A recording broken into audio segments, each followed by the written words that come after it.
Kia ora, talofa, namaste, haere mai, and welcome to the Niche Cast. We're recording this on Monday, the 13th of January, special Monday Niche Cast podcast for you, and we'll also be doing a Monday podcast next week. At the moment, we're still going to do our bonus podcast on Thursday, which is strictly for the generous folks on Patreon and anyone with a paid Substack subscription supporting our work. So we will be doing another hour 15 podcast on Thursday, which is just a bonus, just a VIP section for the Aotearoa sports lovers.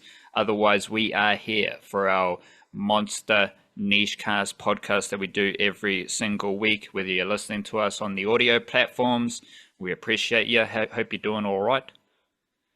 Leave us a little 5-star review. We'll go pretty hard there. And if you're on YouTube, obviously, we appreciate you as well. Like, comment, subscribe, all that stuff that you got to do in the age of 2025. We are here to do what we always do, and that's discuss Aotearoa sport. We've got a Blackcaps Champions Trophy squad. Super Smash keeps trucking along as the greatest sporting competition in the whole wide world. And I know it is the greatest sporting competition in the whole wide world because yesterday I saw one of my favorite cricketers, Luke Georgeson, get smashed in the head by a cricket ball, following through. Bowls his delivery better, just smashes it straight back at him, hits him in the forehead. And Luke Georgeson, he's the captain of the Otago Volts. He got smashed in the head, and then he took 2 wickets. It was one of the craziest moments of cricket that I've ever seen, and that's what the Super Smash is. Like I don't trust anyone in New Zealand who watches Big Bash but doesn't watch Super Smash. I can't trust you. Because the Super Smash is a fantastic competition, men and women, and you're seeing crazy shit nearly every day with the Super Smash rotation. Yesterday, a lot of stuff happened, to be honest. Jamal Todd 50, Dean Foxcroft great form, 17-year-old Mason Clark took another wicket, Eden Carson Pfeiffer. That's all part of the Otago focus that we might discuss later on. But Luke Georgeson, smashed in the head. Hope he's all right. Because it was pretty interesting to watch, and to be honest, I didn't watch too much of it. Saw it happen, turned away. After he appeared to be okay, because then they show the replays, and you're like, oh, I don't need to see that again. Yes. While I've got the bit of a fizz up, and I'm on my soliloquy to start the podcast. NRL, and they do like high shots or injuries, and they just keep showing the replay. Like some dude gets smashed in the head by his opposition, and they keep showing the replay of this gruesome injury, and you're like, maybe we don't need to see this 20 times. Maybe you, as the sporting competition and the broadcaster, don't need to show us the most gruesome, horrible part of the sport that we love over and over again when you're trying to sell us the sport. Just chill out on the replays of the gruesome shit. But yeah, Luke Georgeson and all of that. Because there was a moment early in the season where Luke Georgeson hit a century. And Max Chu was at the other end, and he gave it a fist bump. Pump. Not a bump, a pump. He was celebrating his teammate's century with such enthusiasm and vigor. I was like, wow, that's a good moment for a young leader. His teammate, maybe his vice captain actually, Max Chu, celebrating his century. Then I saw what I saw yesterday, and I'm thinking, we've tried to sum up the James Fisher-Harris mana idea. I'm contemplating if Luke Georgeson has some James Fisher-Harris mana in him. Now obviously I think Luke Georgeson, like myself, like yourself, and many of our listeners, he's a half Pākehā, half Palangi. So I don't know if he's like fully tapped into the wairoa of Aotearoa and the mana stakes. But after what I saw yesterday and everything I've known about Luke Georgeson, the cricketer, that dude is a leader. And he's one of my favorite cricketers. Like, other dudes score more runs. Other dudes take more wickets. Luke Georgeson has the mana, though. And I'm confident that he will play for New Zealand. And I'm gonna plant this seed that he'll captain New Zealand one day. How about that for an introduction to the Niche Cast? Yeah, how about that? We just getting used to a new Blackcaps white ball captain, and we're already forecasting future ones as well. It's the precision doesn't stop, you know. Time doesn't pause. Yeah, Well, it's a few I years did old, you see know. the Like, well, you know, I did see the getting sconed in the head one as well. It was pretty. I agree. It was quite it was nasty, but also it was like he hit the ground and bounced straight back up. Like it wasn't the worst one about those rugby league ones, which they replay, is when you just watch it and they're usually just getting into the minutiae of like, well, is it a high shot or is he leading with his arm or does he wrap around at any point? It's whatever. Like the bottom line is, regardless of whether it's a shoulder charge or a swinging arm or whatever, it's like that dude's hit the ground unconscious. David Nika the other day at the box hit the ground unconscious. You know, those are awful to watch. Luke Georgeson, though, got sconed in the head by a cricket ball, smashed straight back at him, like slugged right towards him, and he just kind of bounced off the ground. So you do get delayed concussions. So I do hope that I agree, like keep the vibes going there. I hope he's all right. But I mean, he continued and bowled the rest of that over, and as you say, took a couple wickets. So fair play, you know, fair play. You're gonna do what you got to do. and there's only one thing left for us to do right now, and that is to encourage to do it ourselves and to encourage any Kiwi cricket fan, any cricket fan around the world to send a mana wave to Luke Georgeson, the man of mana in Kiwi cricket. Hope you're doing all right. And welcome to the Nishcast once again. If you appreciate our sporting yarns, you can support us for a couple of dollars a month on Patreon. Big ups to everyone there. And of course, today is a Monday, so it's a busy day for us because we also deliver our newsletter via Substack, thenishcast.substack.com, where we give you all the basic information you need to know about Aotearoa sport. That is completely free. Monday and Friday, completely free. And there's an option to sign up to a paid Substack subscription if you wish. And if you want to make a one-off donation, you can hit us up on Buy Me a Coffee as well. Otherwise, just being here with us across the platforms is all honkadory. Let's go mindfulness. What do you got? Aside from mana waves to everyone. Of course, monoways to everyone first and foremost, but second most is, you know, it's a Monday, so I had to scramble a little bit for the thing. I wasn't as prepared for it, so I went to the well that I usually go to when I'm scrambling for a bit of mindfulness for these purposes. And that well is Ram Dass, and Ram Dass said, emptiness is not really empty. Emptiness is full of everything. I had an empty mindfulness slate, and then I found one about emptiness, which is full of everything. And I think I like that sentiment, not only because it sounds good, but also because I think there's more to that, which I'm going to be thinking about later in the week and be like, yeah, there's another angle to what he's saying there. I get that. I've had a fresh revelation on the old revelation. I mean, if your cup is empty, there's still something in your cup. There's still At the very least, particles. you've got a cup. Well, you got a cup, but you got whatever the air, the particles, the atoms, they're all there. They're all vibrating. They're all shaking, moving, and a grooving. So something is in your cup. Something is in your bucket. But it's empty. Even if that something, I mean, like, yeah, there is literally something in there. There are atoms in that cup, regardless of whether there's drink in there or whatever. But there's also, I guess, potential in that cup, because your empty cup could be filled. You can fill it with water, you can fill it with wine, you can fill it with bloody gasoline, whatever you want. You know, you've got open potential. You can do whatever you want with it. Emptiness in general is also like that, I guess. It's a potential. It open potential. Potential for anything, aka potential for everything, because emptiness is apparently everything. I guess in the same way also that like 0 degrees on a circle and 360 degrees on a circle are actually the exact same point. There you go.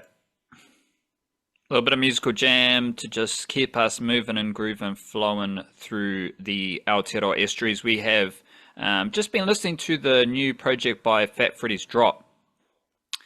They had a release. It was released in November. Slow mo, 9 tracks of fresh Fat Freddy's Drop goodness. So obviously, if you like a bit of music, you need to listen to Fat Freddy's Drop, one of Aotearoa's greatest musical acts ever.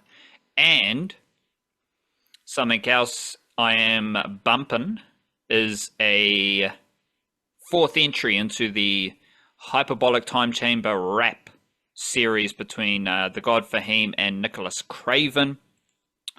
Talked about it a few times in recent months because we've had one of these nearly every couple of weeks. The God Fahim and Nicholas Craven, I think they actually started with, well, they didn't start because they've probably been working with each other for a while. But a few months ago, we had The Myth Who Never Quit, Volume 2 and Volume 3. And then we started the Hyperbolic Time Chamber rap series 1, 2, 3, and 4. Awesome. Awesome, inspirational, grounding, hip-de-hop.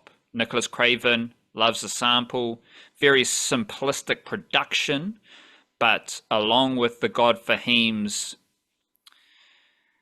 grounded, inspirational, motivational raps, it's just a fantastic project. Another entry into the fantastic series. So big up to the God Fahim, Nicholas Craven, and of course Fat Freddy's Drop. What have you been listening to?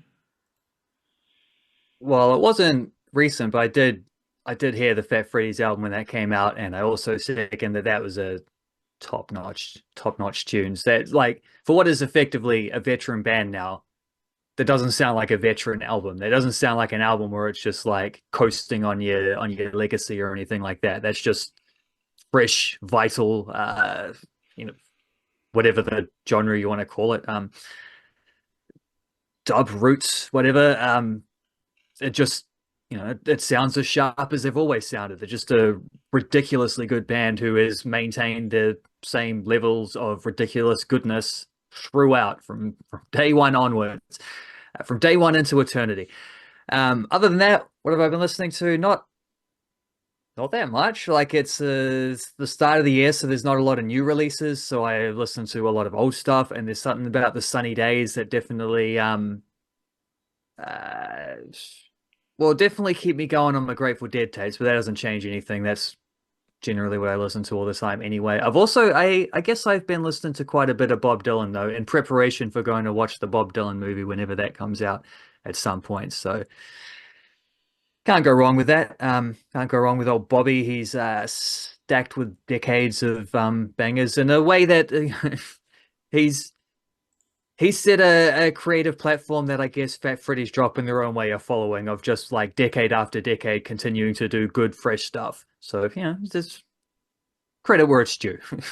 Credit where it's due between Freddie and Bobby. Quick check-in with the Breakers and the NBL. Breakers second to last. I believe they had a couple of losses recently. Do you have that off the top of your head, or do I need to just pull up their results? Well, they lost on Saturday.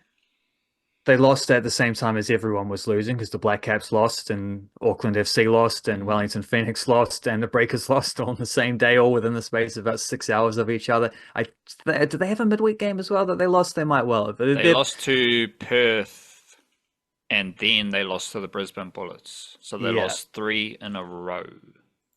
Yeah, and they had lost 8 in a row prior to beating the Cairns Taipans, who were on a 14-game losing streak at that point. Like, the 14th game was the what was that? No, the 15th game was the loss to the Breakers for Cairns. But then, freakishly, they actually came out with a shock win a couple games later, the Cairns Taipans. So they've actually won more recently than the Breakers have. They're not going to win enough probably to catch the Breakers, because Cairns are pretty awful, despite the best efforts of Sam Oldenburg in there. But it is telling that the Breakers only win since the FIBA break, which is also since the Taco Fall Freddie Gillespie swapsies move, which is maybe the worst the worst roster move in the history of basketball, given what's happened since. Their I one wait, wait, game was wait, wait. against a team that had lost 15 games in a row, and No, their one win before that was actually the previous time they played the Cairns Taipans. So they hadn't beat a team other than the Cairns Taipans for like 2 months. It's pretty grueling. there have definitely been worse moves in basketball. Like you're factoring the whole world of basketball. This is another one of my pet peeves. You just said something that's the greatest. Do you have evidence? No. So let's just chill on the world of basketball. But Tongue in cheek, but yeah, yeah, yeah, okay, yeah. sure. Well, On the literal sense, there might have been some ones which might be slightly worse in somewhere. And I mean, well, there's a lot worse. I But might like, even say it's not the worst Breakers move because the Glenn Rice Jr. one didn't go down too well for a variety of reasons. right. But I'm thinking New Zealand sport. It seems like it's up there in the New Zealand Yeah, sports well, paradigm. Because like the world of basketball, you're talking horrible NBA moves, but you're also talking about horrible European basketball moves. You're also talking about yeah, horrible Filipino basketball moves, horrible Chinese basketball moves. Like there's a lot of shenanigans going on in the world of basketball. Taco I Fall played in China. well, there you go. But I'm It might not even thinking, be the worst Taco Fall move. Who knows? I'm thinking in New Zealand we're pretty tame with our dramatic roster moves. And I don't think there's anything worse than what the New Zealand Breakers have done this season. Just shout out to them. Big congratulations. They're second to last. That's cool. Quick question though. What's more sad for you, the Phoenix or the Breakers? Phoenix men. Clarification. Breakers. Yeah, that's right. That's right. So you Because don't. Yeah, that's right. I think I see a way out for the Phoenix a lot easier than I see a way out for the Breakers. And also, the Phoenix had their best ever season last season. The Breakers, outside of one season, have been pretty bad for like 7 or 8 years now. So theirs is a hole that they've been dug into for a fair bit longer, and somehow they managed to keep digging further. I don't know how, but they keep going. That's right. I'm just testing the water. Just testing the water because Yeah, people are fair pretty enough. sad Fair about enough. the Phoenix. And I did have a giggle at this. Stephen Adams. There's one of his teammates, Houston Rockets, Tari Eason, very good player apparently. Took a photo of Stephen Adams eating what must have been breakfast. Yeah. And even for me, true blue Kiwi, Stephen like it doesn't look like mince. So I'm not They completely said sure. ground beef, but I'm not sure. I mean, ground beef is just mince, isn't it? Like that's the Yeah, same yeah, thing. but So I don't it know. also It might looks just like be it an could Americanism. be oats or something, like it chocolate oats, whatever. But apparently the caption says just a bowl of ground beef, fruit, and toast, no jelly. Jelly, I assume, means jam. Yeah. The only weird thing about that is ground beef. But people do have like mince on toast. Like you go around the country, you can't get a good mince on toast in different spots. Like a mince on toast is a bit of a breakfast thing, but uh, yeah, a big bowl of ground beef, mince, like a big bowl of mince for breakfast is a bit weird. It is pretty weird. I saw that and I can't imagine. The fruit looks nice. The fruit looks nice. You got a nice thick piece of toast. That's good, solid stuff. But Bit of yogurt as well. how do you, yeah, yeah, I think you did. But how do you eat meat for breakfast in general? I don't know. Like, outside of maybe a couple slices of bacon or Yeah, something, yeah. that's one thing. But like full on just ground up meat is sounds horrendous to me. But I guess that's why he's an NBA player and I'm not. Might not be the only reason, but well, that's all good. Yeah, well, his knee healed and mine didn't. That's why. Um, Righto, I think it's time to get into the Blackcaps, but I do have one little other funky little thing. I was typing out all the Blackcaps like ODI and list A stats, and when you go to the Quick Info profile, it's always good just to see when different players made their debuts. And I clicked on Matt Henry, first class debut. Plunkett Shield, March 14th, 2011. Scroll down. We got Canterbury batting. Matt Henry's not there. We got Wellington batting. Canterbury bowling. Matt Henry's not there. Canterbury batting. Second innings. He's not there. Canterbury bowling. Last innings. Matt Henry. Last bowler used. 9 overs, 5 wickets at 2.5 RPO. Scroll down a bit further. Canterbury allowed 2 full replacements. Tom Latham for Todd Astle, Matt Henry for Andy Ellis, which I assume Astle and Ellis were playing for the Blackcaps. So Latham comes in for Astle. Astle batted, so Latham didn't bat. But then, so Matt Henry's Plunket Shield debut, he comes in as a replacement. He's the last bowler used for Canterbury. He bowls 9 wickets, and he takes the most wickets for the Canterbury bowlers in that innings. 5 wickets, 2.5 RPO. Wellington are chasing 255. 5 wickets from Matt Henry, and Wellington are all out for 178. So that is the first appearance of Matt Henry. I think it's Matt Henry in domestic cricket, because I believe his Ford Trophy and T20 debuts came later that year. First list day match November, first T20 match December. So his domestic cricket debut was as a late replacement, in which he was the last bowler used in the whole game, and he took 5 wickets. So that's just pure Matt Henry stuff right there. So not even like a late replacement prior to the toss or anything, but a mid-game replacement, and then he comes in and wins the game. That's good. That's good stuff. Yes, it was a day 4 replacement. So that's what we need to do next is find out what Andy Ellis did, and who was the other one? Todd Astle. What they did presumably for the Blackcaps. I mean, I don't think they really had, before they had concussion subs, and you wouldn't have 2 in the same one. So I don't know what else they could have been withdrawn for. It would have to be higher up representation stuff. So, because if Andy Ellis then got called out and scored 100 for the Blackcaps or something, or took 5 wickets himself or whatever, I don't think he did either of those things at any point. But if there's something like that, that would be equally amazing as well. Well, he goes up and dominates for the Blackcaps, and then the replacement comes in and dominates for Canterbury. But that might be too much research to bother with for the unlikeliness of that. But, I don't care why. Matt Henry's story is good enough as it is. Yeah, you just took it down the least interesting path, but that's all right. Well, it's the least. Well, yeah. Never mind. Let's move on.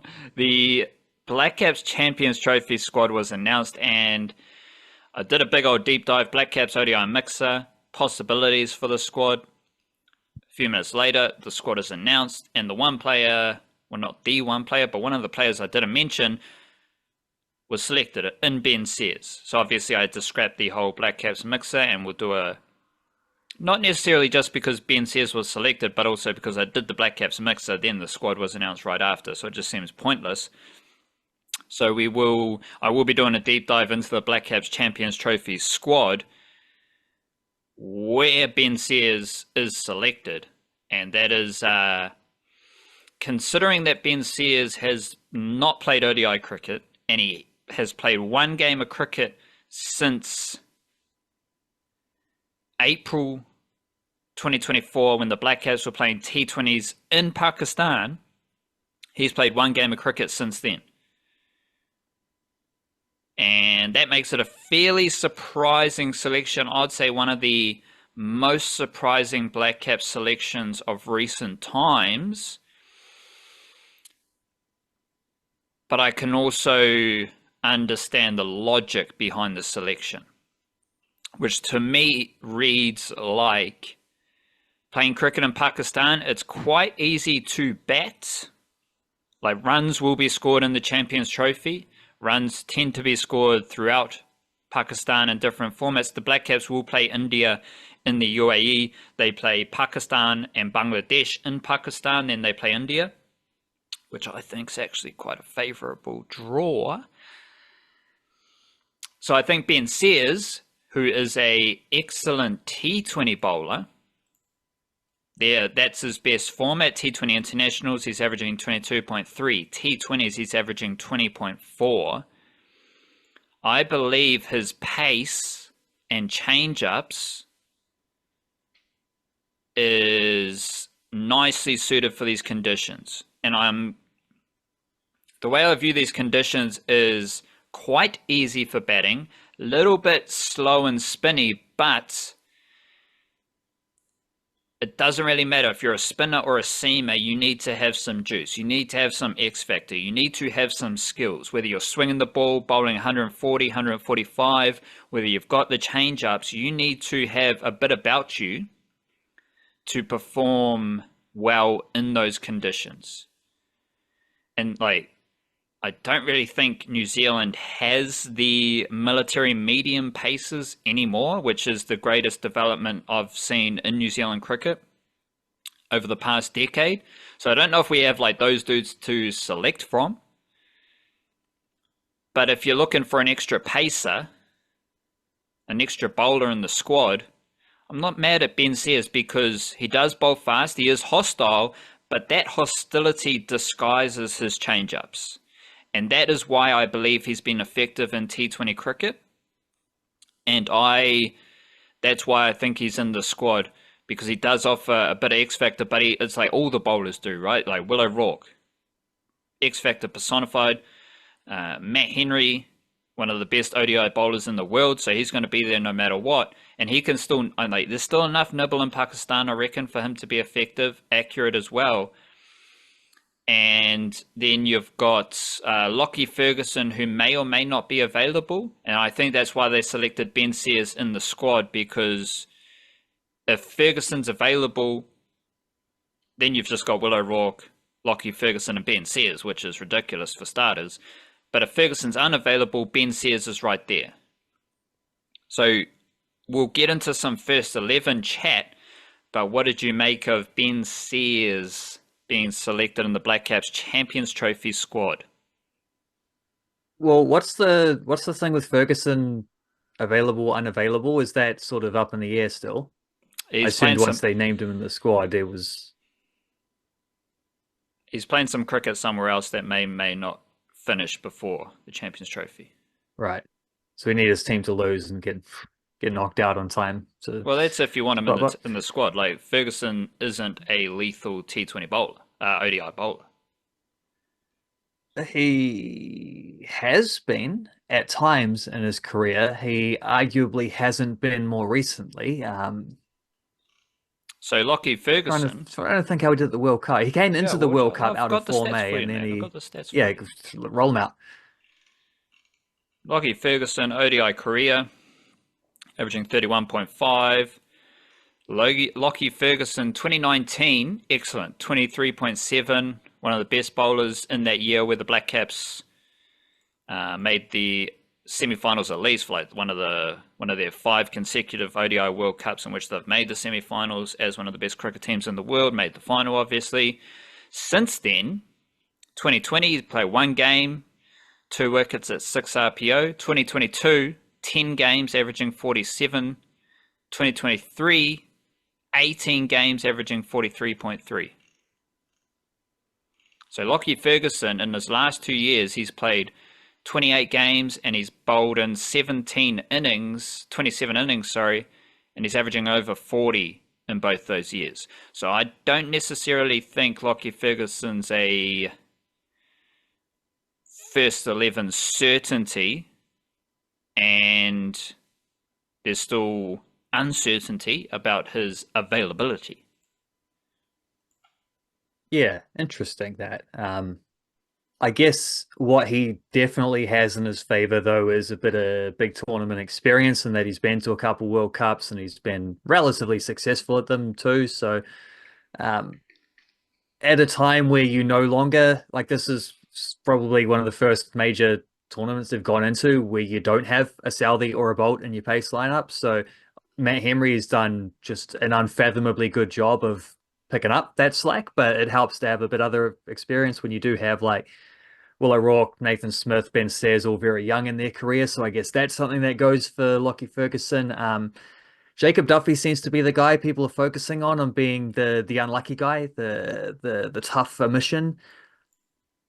I don't know how much of a straight swap that is though with Ben Sears. And I also am weary about like exactly what you're saying about the conditions there in Pakistan is very much not what he's been bowling on to Sri Lanka and these Kiwi wickets, where is Jacob Duffy going to be anywhere near that effective? And he was superb against Sri Lanka in both these series, the T20 and the ODI stuff.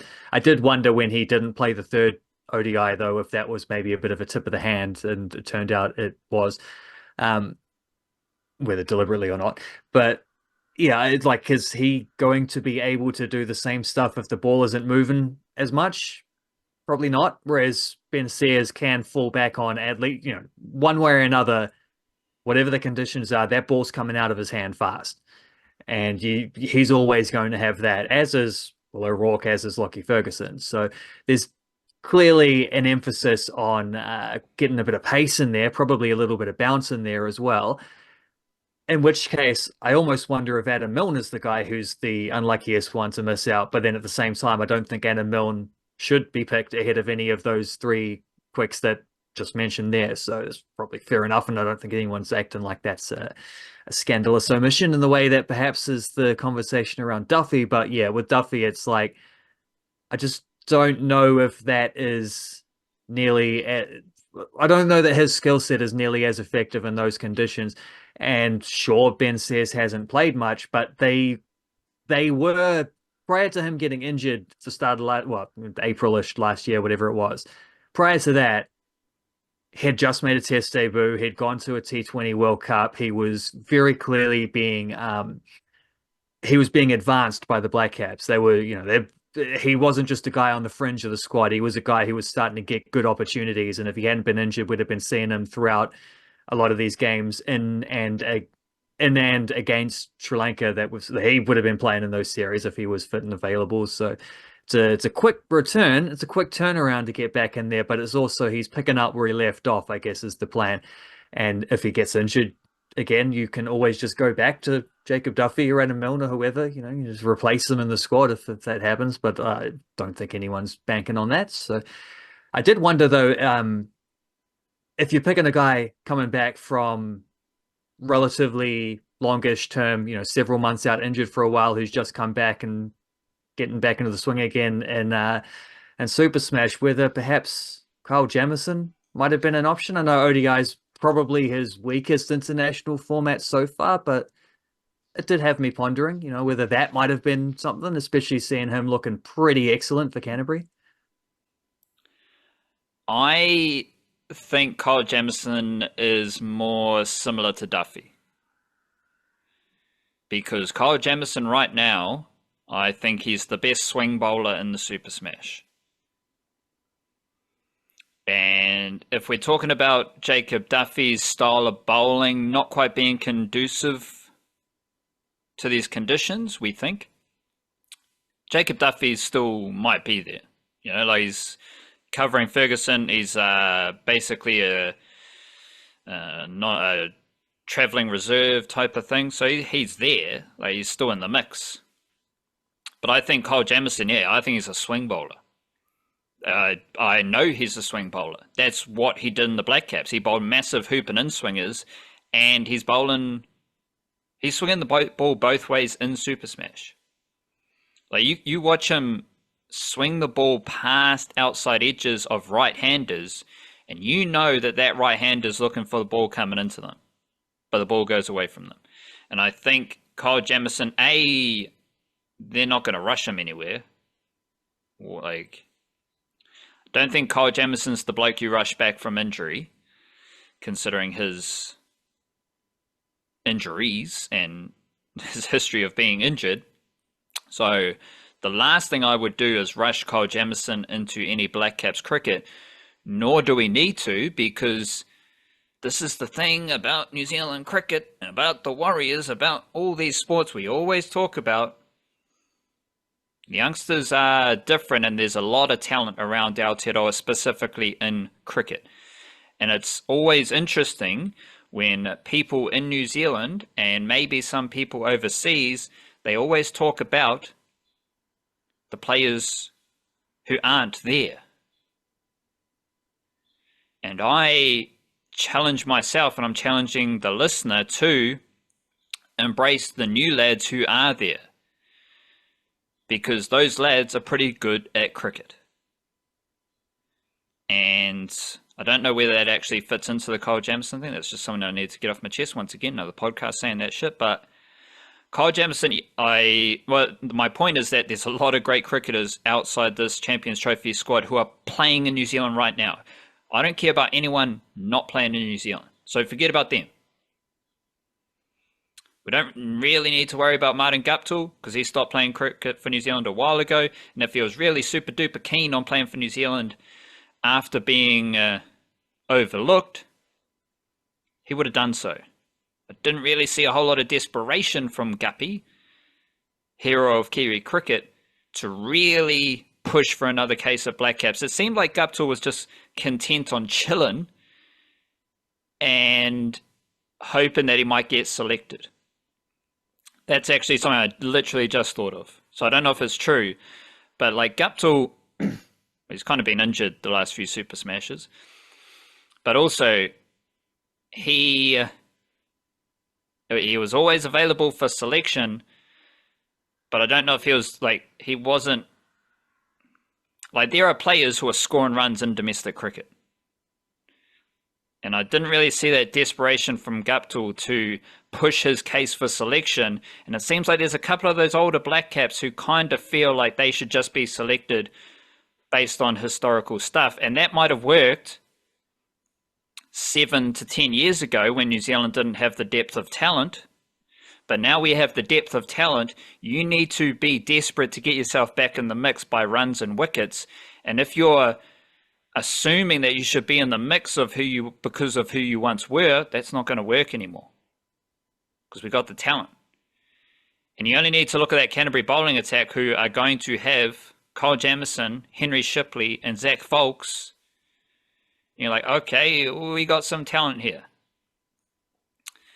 And I think that Kyle Jamieson is a bounce bowler, but compared to someone like Sears, who is hostile, like, Kyle Jamieson's a bounce bowler, but I don't know if he's a hit the deck bowler.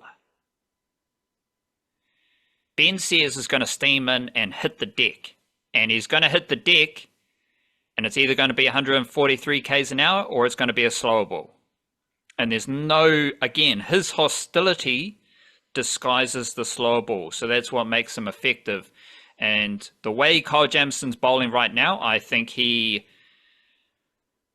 is, my mind's going crazy right now because I'm thinking about a test first 11 of Matt Henry, Willow Rock, Kyle Jamieson, which would be absolutely delightful with the way Jamieson is swinging the ball. But I think for this, again, it's a very specific thing we're doing right now. We're playing ODI cricket in Pakistan, one game in the UAE, maybe the finals in the UAE as well, because we know India don't play Pakistan in either of those countries. And I believe these conditions, with the way the Blackcaps have selected their squad, it's just a bit of, well, Sears, Ferguson, O'Rourke, they're all over 140 k's an hour.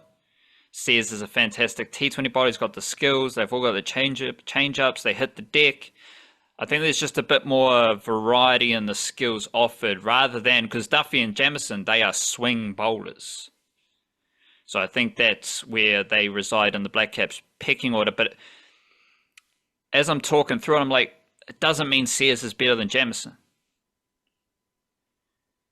It's like, we just have different skills. We have so many bowlers with so many different skills that you can kind of just pick, okay, we need that skill for this thing. Because, I mean, I'm not going to be mad if Zach Folks is in the squad. He's one of my favourite cricketers in New Zealand. And I'm pretty chuffed that Nathan Smith is in the squad, because he's one of my favourite cricketers in New Zealand. Like, these dudes are around. Every team has these type of cricketers in the Super Smash in domestic cricket, which is leads me to like a fantasy, two fantasy pockets. My fantasy seam attack. Zach Folks, Nathan Smith, Ben Sears, Will O'Rourke. Zach Folks and Nathan Smith, like you can probably get a few more seamers in because Folks and Smith are genuine all-rounders. But if I'm just thinking like, what's just a seam attack I want to roll out for my cricket team, it's those four. Similar idea, we're going top four batters. Tim Robinson, Reese Mariu, Rachin Ravindra, Muhammad Abbas. Now again, that's not the best top four batting unit. It's my fantasy top four batting unit that I want to see play together. Doesn't really have anything to do with the Blackcaps Champions Trophy squad, but it's just, to me, it's just a fun idea to think of because that's just New Zealand cricket right now. Yeah, I forgot about Henry Shipley. I almost feel like Henry Shipley maybe should have been the guy if we're talking about guys coming back from injury and having Henry Shipley has a spectacular ODI record and a small sample size. He's only taking like 15 wickets, but it's at a very low average. And maybe I should have said him instead of Kyle Jamieson as the option. But I think the same thing would probably apply, right? With Shipley's style of bowling to what you're saying about Jamieson's style of bowling in the Pakistan conditions. Yeah, and that's I think those Canterbury seamers, they can all fly off the bat a bit. Like, I think it's hard for super smash batters to smash Kyle Jamieson around. But I've seen super smash batters, let alone international batters, smash Zach Folks and Henry Shipley around. And I think if you put those three lads, I don't know what it is. I haven't quite meditated upon that enough yet. But if you put Henry Shipley, I mean, we can't, we got lads coming out of our backside. We got Ben Lister. He had that collision in the Super Smash for Auckland as well. But Folks, Shipley especially, they can just kind of fly off the bat. Because if Folks bowls one of his short in-swinging deliveries, bang, it's pulled, and he's bowling with good pace, good bounce, it's probably going for 6. Same with Shipley. Like, there's just a vibe I have where they just fly off the bat, which I don't necessarily, I mean, yeah, that doesn't seem like it's going to work in the Pakistani conditions, which you could also say about Ben Sears, but then I think Ben Sears has the best pace on, pace off combination. Zach Folks also does as well. But because we are recording this on a Monday, it means we've got our newsletter coming out at the same time. And I just whipped up a Shadow 11 of players in New Zealand who weren't selected in the Champions Trophy squad. I've also got an emerging 11. So let me just drop both of these right now. Chad Bowes, Tim Robinson, Dean Foxcroft, Josh Clarkson, Bevan Jacobs, Mitch Hay, Zach Folks, Henry Shipley, Kyle Jamieson, Ish Sodhi, Ben Lister. That's the Shadow 11. I might want to get Tom Bruce in there, but I don't know. Emerging 11. Jack Boyle, Curtis Heafy, Nick Greenwood, Matt Boyle, Muhammad Abbas, Will Clark, Jock McKenzie, Max Chu, Ben Lockrose, Christian Clark, Matt Fisher. I literally just wrote those down, so I haven't thought too much about it, but that's just 2 different teams that we have stashed away. But your Champions Trophy first 11. To me, I've got Will Young, Ravindra, Williamson, Daryl Mitchell, Latham, Phillips, Bracewell, Santner, Nathan Smith, Matt Henry, Will O'Rourke. So I think that is the same team who played at Eden Park. That's my favorite first 11. And it's kind of brave to select Nathan Smith. I think he's really good at cricket. He's got kind of that Luke Georgeson thing about him where, especially right now for Nathan Smith and the Blackcaps, you look at his stats, they're not amazing. Other dudes are taking more wickets. He's an all-rounder, but other dudes are scoring more runs and so on. We've seen it in the test team as well. Other dudes took more wickets. Other dudes scored more runs. Nathan Smith just looks like an international cricketer, and he's so good at fielding, so good at bowling, so good at batting that to me, he's just an international cricketer. That's the same feeling I get when I'm watching and thinking about Luke Georgeson, is they just need to be in the team. But I can completely understand if you take out Nathan Smith and you put Lockie Ferguson in, you take out Nathan Smith, you put Ben Sears in. You can also promote Nathan Smith to take out Michael Bracewell and then have a seam attack of O'Rourke, Henry, Ferguson / Duffy / Sears. You might want Devon Conway in the top order. Mark Chapman was the best batter of this home away series with Sri Lanka. There's not a lot of room in that top 5. Young, Ravindra, Williamson, Mitchell, Latham, and yes, I want Will Young in my first 11 ODI team every single game. You could take out Glenn Phillips and have Chapman down the order as a finisher, but again, Glenn Phillips, he's not in the greatest form, but you just want him in the team. And I don't know if it's how do we break this down where it's regardless of form, I just want them in the team. And to me, that's a good thing to have. If I've got 2 or 3 players that I just need to have in my team, regardless of their form, to me, that's a good sign. Because those players have so much about them, so much pizzazz, so much juice as cricketers, you just need to have them in the team. To me, that's the sign of a quality cricketer. And I'm just realizing that I'm trying to explain the thing I can't explain about Luke Georgeson, and I've taken it up a level with Phillips and Nathan Smith. The intangibles. The Fisher Harris mana. But I need Will Young in my team, I need Glenn Phillips in my team, and I really, really want Nathan Smith in my team. How does that impact your first 11 thinking for the Champions Trophy? Well, my preference is exactly the same as yours with one exception. I think I would go Ferguson instead of Smith, just to have that extra, I guess, strike bowler. And I think either Ferguson or Sears is going to have to be in the first 11 based on what they're doing with the squad. It wouldn't really make sense if you prioritize picking speedy bowlers and then not pick either of them in the first 11. So I think probably Ferguson, for seniority reasons, is going to be the dude. Possibility, by the sounds of it, maybe he won't be there in time for the start and Sears gets a go here or there, but I guess you can make room for both of them if you really wanted to. But those are good options in the bowling attack, and they're good options to such an extent that I don't really know how many overs you need out of Glenn Phillips.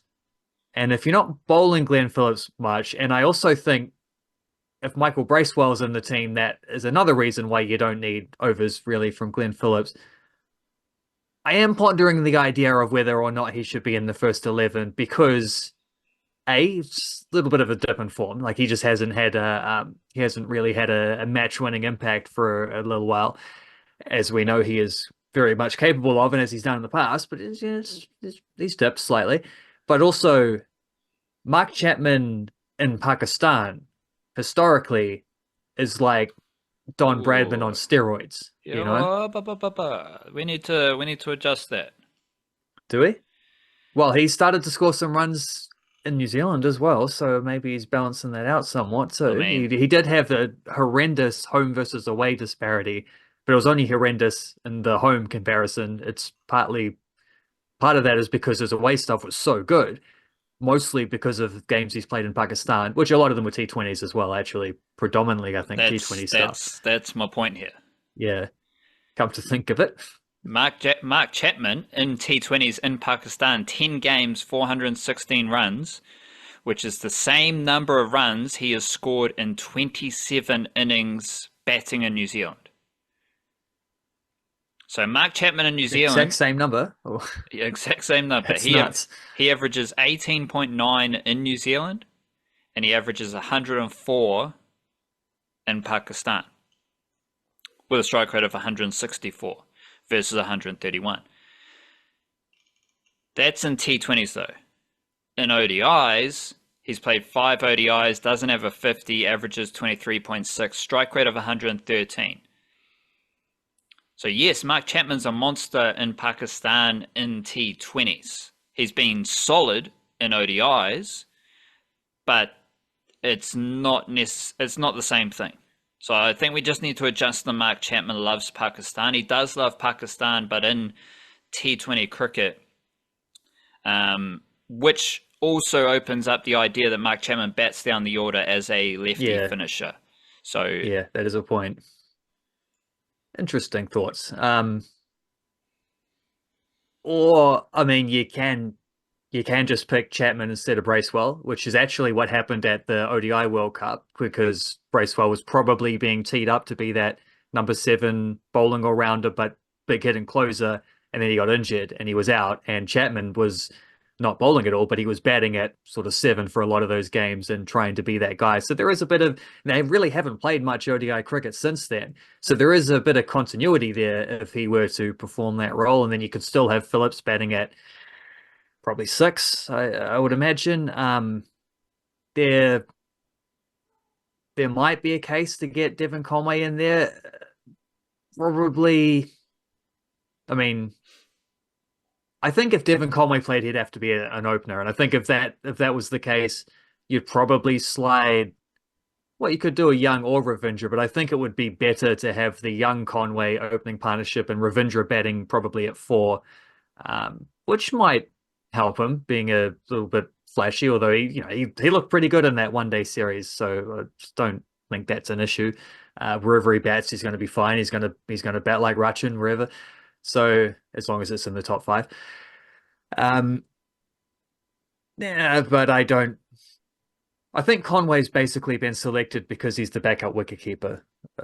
So I don't really, I'm not picking him as first 11 status. I just, if Young and Ravindra have been better than him.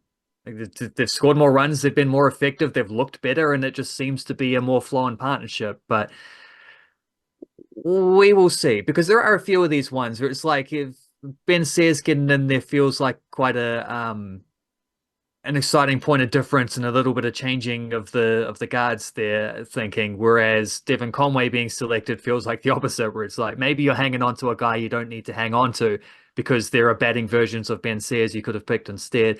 But you got to have another wicketkeeper in there. So if you're not quite sure, especially if it's a guy who's maybe not going to be in the first 11, you'd probably rather have the tournament experience and the ability to bat anywhere from 1 through 7 that Devon Conway offers versus Mitch Hay, probably only a middle order batter and has only played a handful of international games. So I think that does make sense from that perspective.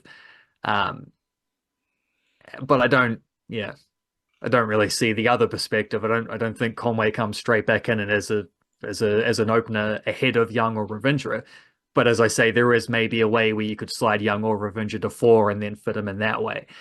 It costs you a bowling option, but you could do that. It could happen if they wanted that. They do have a lot of bowling options in the squad, so we'll see. But my preferred first 11 is the same as what you said, but I would have Ferguson in there for Smith. You said Conway is a good squad member. I think Chapman's a better squad member because he bats. He's batted in at least 4 innings, batting 3, batting 4, batting 5, and batting 7. He's got strike rates. So we need a stint at 6. So he's got strike rates over 100 in batting 7, batting 5, and batting 4. Strike rate of 99 in batting 3. He averages over 50 batting 3 and batting 4. So if you're looking for a dude to inject into your team, to plug a hole, to do a different role, Mark Chapman is well equipped to do that. So shout out to him. I think Conway wicket-keeping has got him in the squad. And he's there. It is I'm assuming that Tom Latham is the wicketkeeper, bats 5.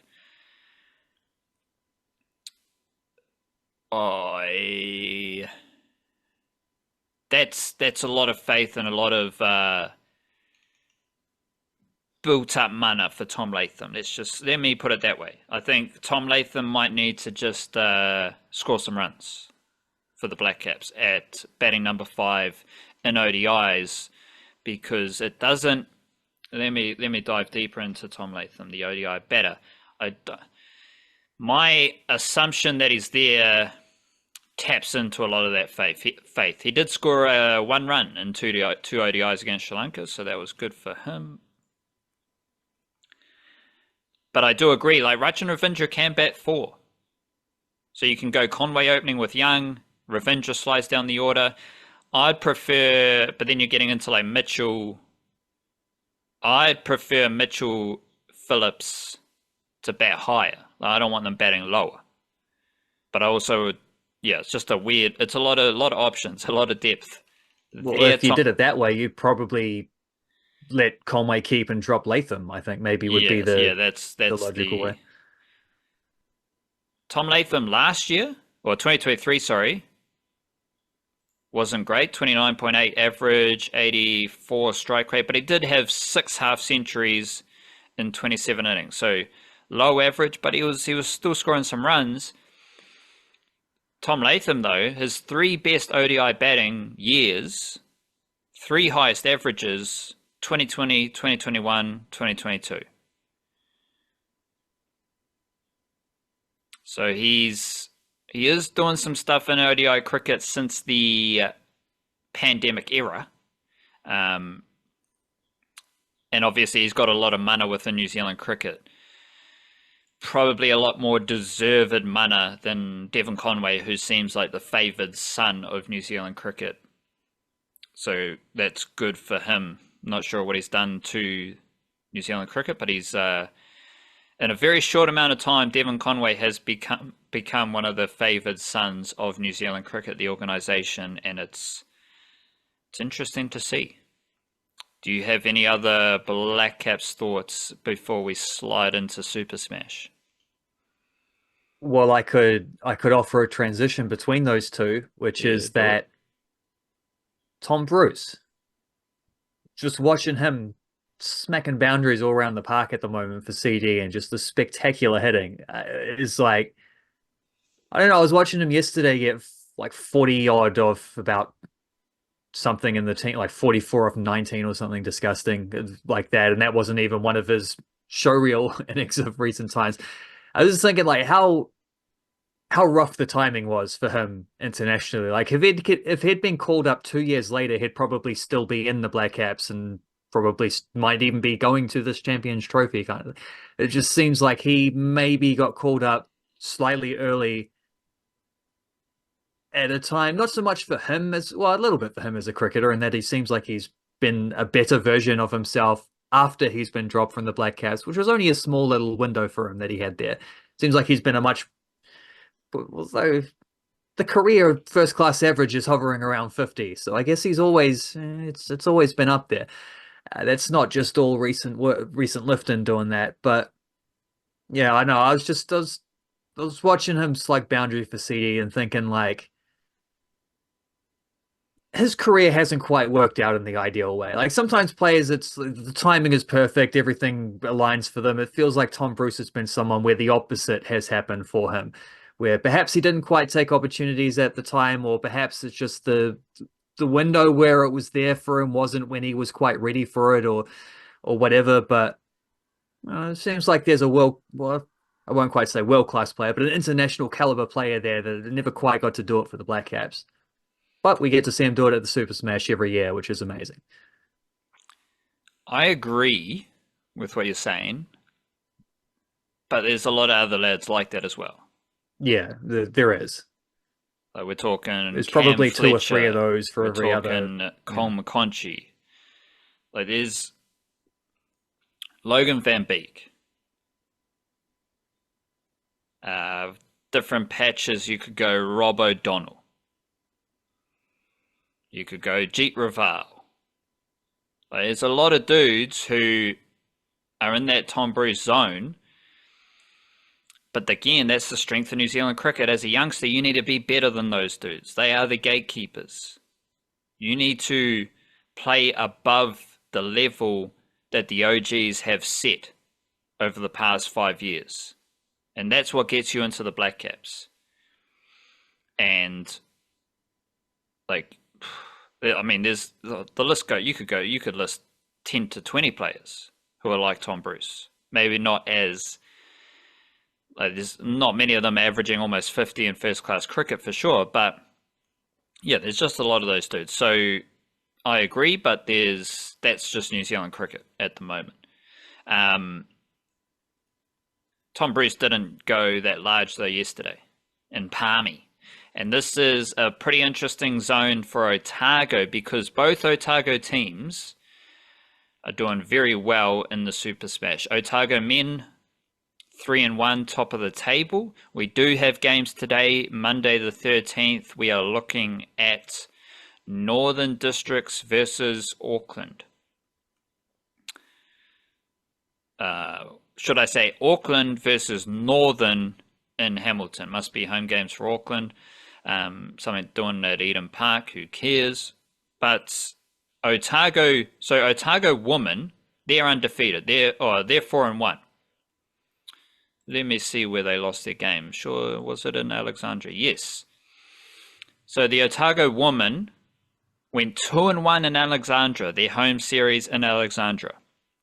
Then they went to Christchurch and beat up Canterbury. Then they went to Palmy and beat up CD. CD kind of suck. Canterbury did get a good win over Auckland recently. Otago Volts, the men. They had a win and a loss in Alexandria. Then they went to Christchurch and beat up Canterbury. Then they went to Palmy and beat up CD. Both of Otago's wins against Canterbury made me question the Canterbury vibe. Like, that's how much Otago dominated Canterbury. And I don't know if something like Hagley Oval, they just seem to like not play much music. It's all very quiet. Like, there's a lot of fans there, but it's not much of an atmosphere. So I think that played into the down buzz feelings. Like, if you're going to Hagley, you're from Christchurch, you watch a bit of cricket, you know, the Otago coming up, big South Island rivalry, you got no music, your team's getting pumped. Okay, I understand how it might be a bit stinky. But both Otago teams have rolled through their Alexandra period, and then they've gone to Christchurch, they've gone to Palmy and beat up their hosts. And it's a nice patch of cricket for Otago to enjoy. There's a lot of talking points in both teams. The first point I want to talk about is, following on from our consistent coverage of the Blackcaps pipeline, I'm going to once again highlight 17-year-old Mason Clark, who is opening the bowling for Otago. Okay, so everything you're thinking about Blackcaps, we got Nathan Smith, we got Will O'Rourke, Ben Sears is in the squad, but we still got Kyle Jamieson, Henry Shipley, Zach Folks, and the like back in domestic cricket. Otago has a 17-year-old seam bowler opening the bowling. And he's taken a wicket, I think, in 4 out of his 5 games.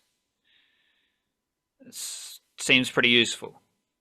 Obviously, we've talked about Luke Georgeson, got smashed in the head, then took 2 wickets, 2 wickets at 6 RPO.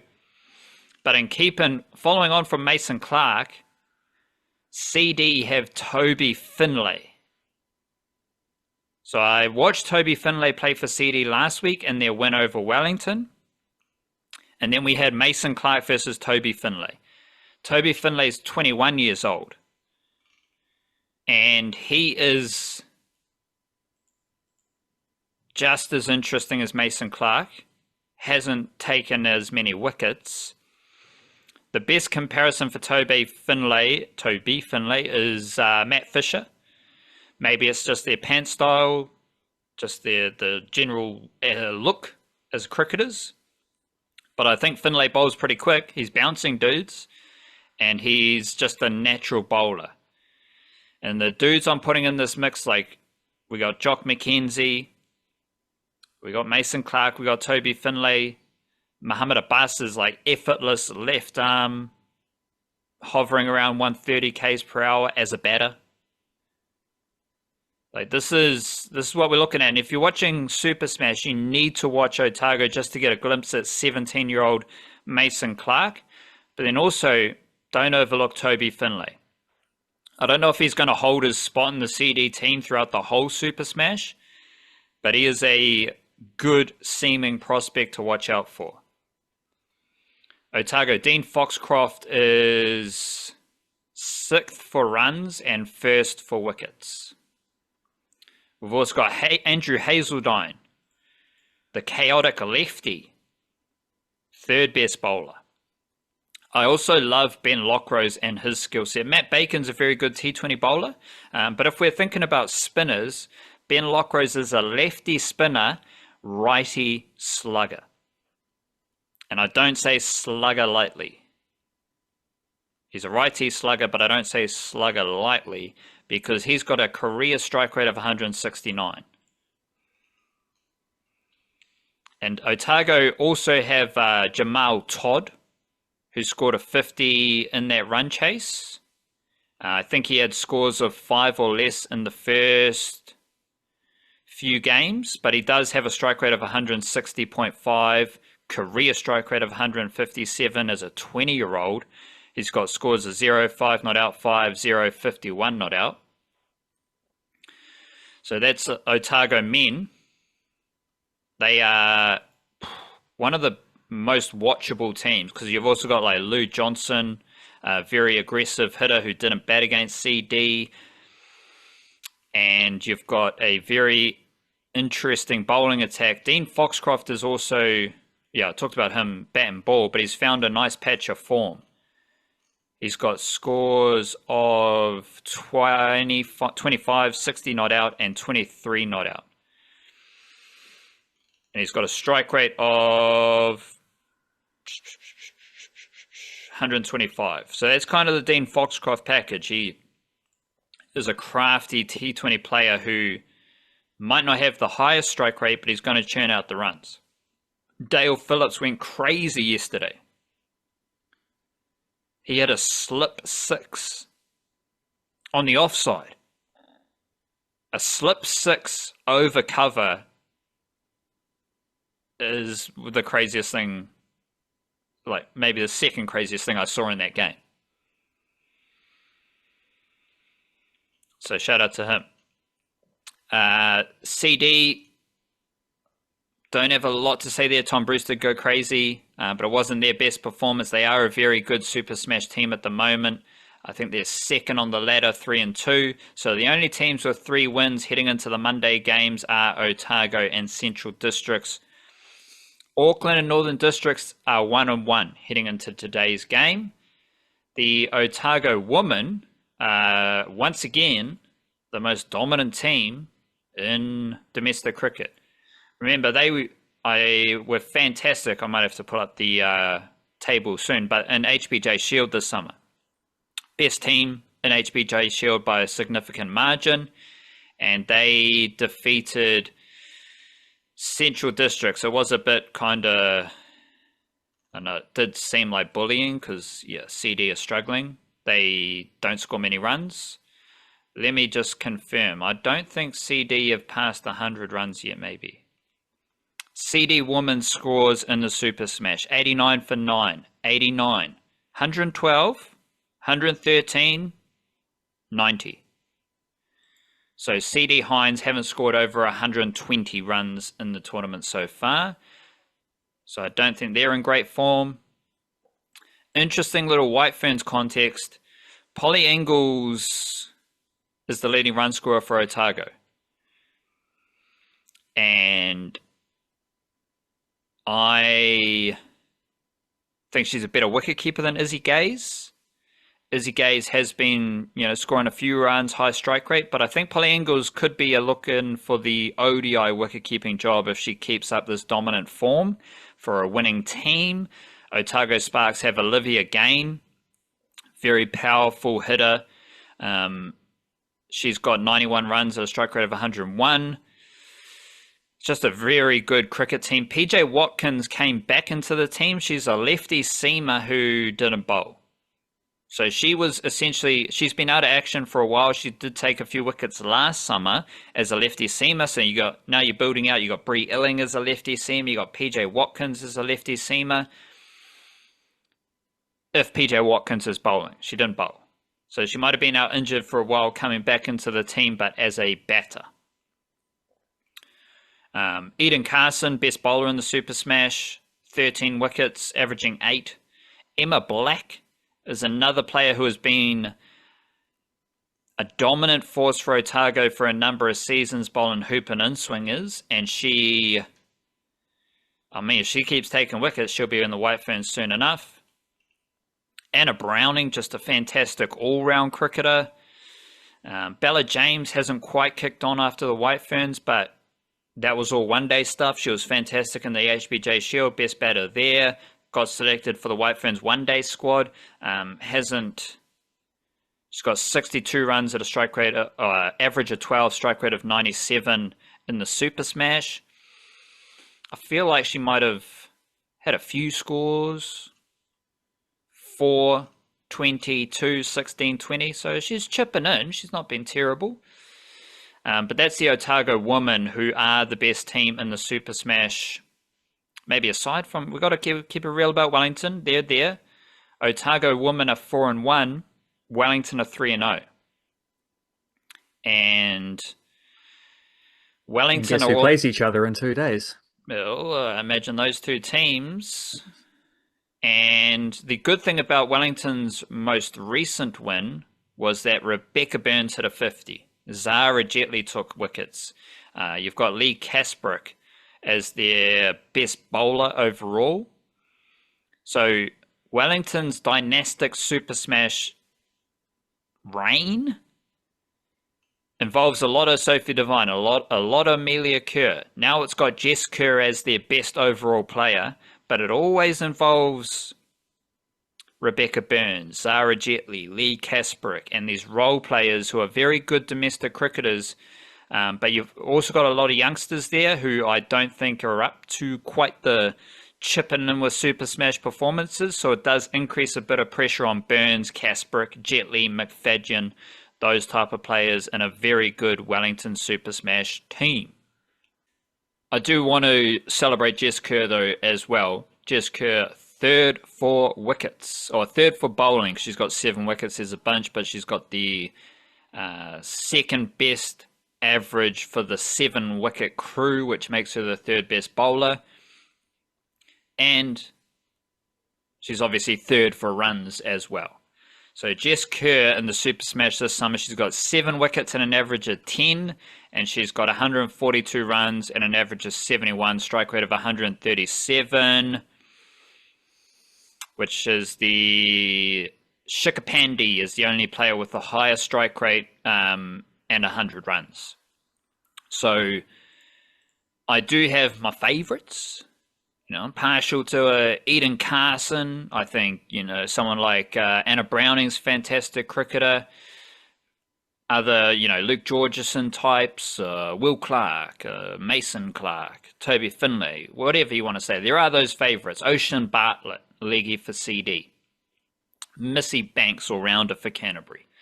There are those players throughout the Super Smash, but when you're talking about favourite players, best players, whatever you want to say,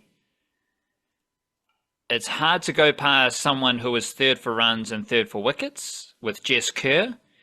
And with that in mind, it's hard to go past someone like Dean Foxcroft, who is first for bowlers and 6th for batters.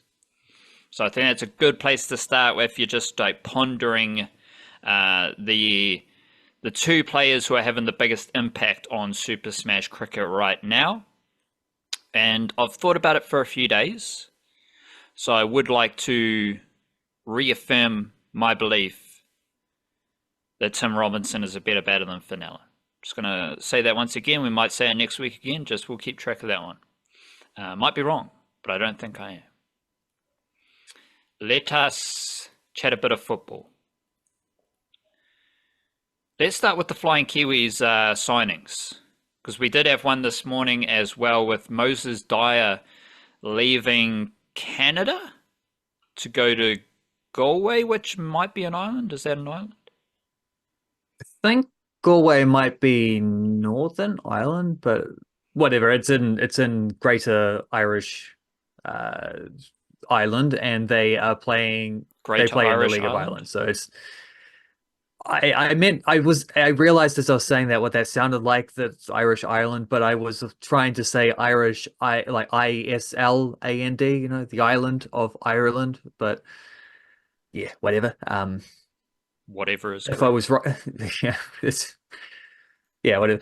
Moses Dyer is playing there though. He's signed in Ireland one day after, I think. But his this was rumored for quite a while, so he sort of knew this was happening. But then again, so was the Oscar Van Hatten one was rumored for a little while as well. So both of those guys signing in the League of Ireland. Oscar Van Hatten's is almost a little bit more interesting because it's interesting because there's the Phoenix connection, even though I don't really know that there's much to say on that beyond the fact that they've let him go because he wasn't part of the picture. Like he was a fringe player who'd been overtaken by some academy guys behind him, and he had 6 months left on his contract, probably not even that. So if he's only around for the rest of this season, and he's potentially going to go join a team in Ireland midway through the Irish season, which runs year on year on year, well, why don't you just go now?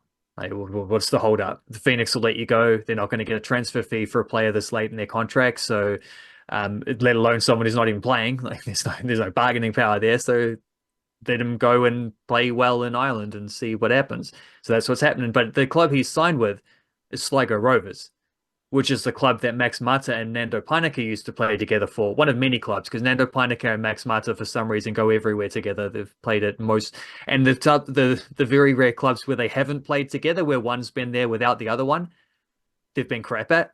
So, like when Max Mata went to, with the exception, Mata had a really good loan in Estonia earlier on in his career, but they were at Grasshopper Zurich together. They're now at Auckland FC together. They were at Sligo Rovers together. They made their All Whites debut on the same game, and this isn't like a situation with, say, Callum McCall and Eli Just, where they were like best friends growing up. Max Mata is, I think, from Auckland. Went to school in Auckland, but went to the Phoenix Academy and then came back and played a bit for Eastern Suburbs, then went overseas. Whereas Nando Paniker is from where's he from? It's he's from like mid North Island somewhere, like not Rotorua, but one of the towns around there. And obviously, because of that, he linked up with the Tauranga boys at Ole Academy when Declan Edge was starting that thing off with his son, and with Ryan Thomas probably, and McCoward and Justin, those guys, So they've had different pathways to get there, and somehow they've just been best friends. Same under 20s rave as well. So um, I'm glad they've ended up at Auckland FC together, and wherever they go afterwards, hopefully they follow, because Max Mata didn't do that well when he went to America without Nando, and he didn't do that well when he went to England without Nando. So they must need each other somehow. But the club that they were at is the club that Oscar Van Hatten's going to, and that was the club that Ryan De Vries previously played at. So Sligo Rovers have had a New Zealander in their squad every year since, I think it's 2020 was the first. So 2020, 2021, 2, 3, 4, 3 years of Paniker and Mata, and then now 2025 they're going to have Oscar Van Hatten. So that's going to be 6 years in a row in which you've had a New Zealander. Galway, as far as I know, haven't had a New Zealander anytime recently. I haven't followed any New Zealanders that have gone there, but Moses Dyer does have a good track record in Canada, which is probably a little bit, I would guess, maybe a step below. But when you're talking about world football like that, the standard of play doesn't really matter so much as the style. So, it's maybe relatively similar. I'm not sure. It'll be an interesting case point anyway, because we've had a couple guys play in Canada and sort of lower league America recently. We've had a few guys play in Ireland recently. We haven't really had the crossover, but here we've got Moses Dyer, who's played USL Championship and played Canadian Premier League, going to go from there, having been a successful player there, going to play in the League of Ireland. And at the same time, we've got Alex Grieve, who was not a successful player at the League of Ireland, didn't really get an opportunity with Bohemians. He's gone from there to go play for San Antonio in the USL Championship in America. So we got a little bit of back and forth there. Like they might pass each other on the plane, like their planes might fly past each other on the way, so something like that. Yeah, it'll be a nice little bit of an educational experience to see how those guys go comparatively in each. Even though I don't think it's like Max Mata played USL, struggled, played Ireland, was amazing. That doesn't it's not a one size fits all thing, but it will be interesting to get a little bit more education on how those leagues compare with a couple of players going both ways. I saw Moses Dyer's played 11 games for the All Whites. Where does he sit on the current All Whites depth chart? Hard and Well, fast, top of mind. he gets asked about it a bit in interviews. He even mentioned it in the signing with Galway. He mentioned it. He's talked about it a bit in Canada, how he's ambitions to get back in the All Whites. He's not close. Like he's a professional player, so he's on the list, but he hasn't played for quite a while. Maybe not even since the Anthony Hudson days, which is another one of those like Tom Bruce bad timing things, but even more so. Like he got picked when it was way too early, probably got a bad reputation, and since then has built up a pretty tidy professional career playing in a few different countries. But pretty tidy probably isn't getting you into an all-white squad where the guy who plays in his position is one of the leading goal scorers in the English Premier League right now. It's pretty hard to like Andre De Jong scoring goals in continental African footy. He's not getting in there recently. Alex Grieve has dropped off the map. Moses Dyer has consistently been pretty good in Canada, but it's not really a high enough level. I think going to Ireland will help him a little bit, at least because, I mean, good form in Ireland got Max Mata into the All Whites for a little bit, but he wasn't in the most recent squad. So there's a lot of good players in those attacking positions who aren't getting picked. And Moses Dyer is trying to get into that. He's trying to get into the tier of players who still aren't being picked for All Whites. But if he does well enough, you score a bunch of goals, everyone notices. So he's on the ladder. I mean, injuries happen. You're not far off being selected in the squad. And I don't think it's anything to do with the player if you're selected from the Anthony Hudson era and you haven't necessarily kicked on. Like that seems like just an absolute well, shambles. that's the thing is he has kicked on though. Well, Moses Dyer has kicked on since then, not for the All Whites, that's but that's what I'm saying. Yeah. So I think what happened in the Anthony Hudson era of the All Whites is more a reflection on Anthony Hudson rather than anything to do with any of the players or New Zealand football, even though they believed in whatever propaganda and PR spin Anthony Hudson was trying to deliver. We do have a Libby Cacace goal. We got a few other things, but I did see Leat has left Aston Villa to be closer to her family in New Zealand. Is that a footballing situation, or is that she's like going to chill on football? Because there might be another professional team coming to New Zealand who might need a goalkeeper, or just how do you see Leat's future playing out? Well, yeah, I'm glad you mentioned that one because this was a bit of a bombshell this morning.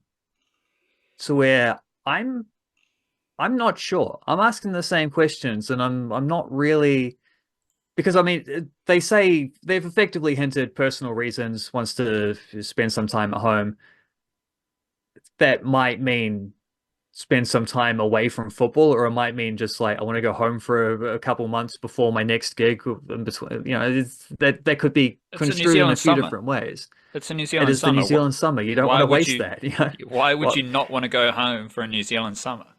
There were numerous games because there was an FA Cup weekend, this most recent one, and that involved the women's football as well. Also had FA Cup weekend where they haven't played for a couple of weeks, so they're getting back into it first game back, and more than half of the games with New Zealanders that I would be following from that FA Cup got postponed because of frozen pitches. So I'm looking outside right now, and it's blue skies and sunlight, and it's probably going to be in excess of 20 degrees today. So I know where I would rather be. But at the same time, Leat is New Zealand's best goalkeeper and is probably, as of the last sort of 12 months, pushed her way clear of what was a fairly even neck and neck with Vicace. And I think she's probably gone clear of that to say she is the football phone's first choice. You want your first choice goalkeeper playing at the highest level possible. But you also want your first choice goalkeeper playing, full stop. And she spent 4 years, well, 3.5 years in England. The first year she was a backup for West Ham. Fair enough. She was like 20 at that point. She's just gone over first professional contract, and she was playing backup to Mackenzie Arnold, funnily enough, Australian goalkeeper. Then she moves to Aston Villa, back up behind Hannah Hampton for a season. But Hannah Hampton has some issues. In fact, all of these seasons she's had a little window because Mackenzie Arnold had the Asia Cup 1 month, so Anna Leat got a few games then, as well as cup competitions, but a few league games then.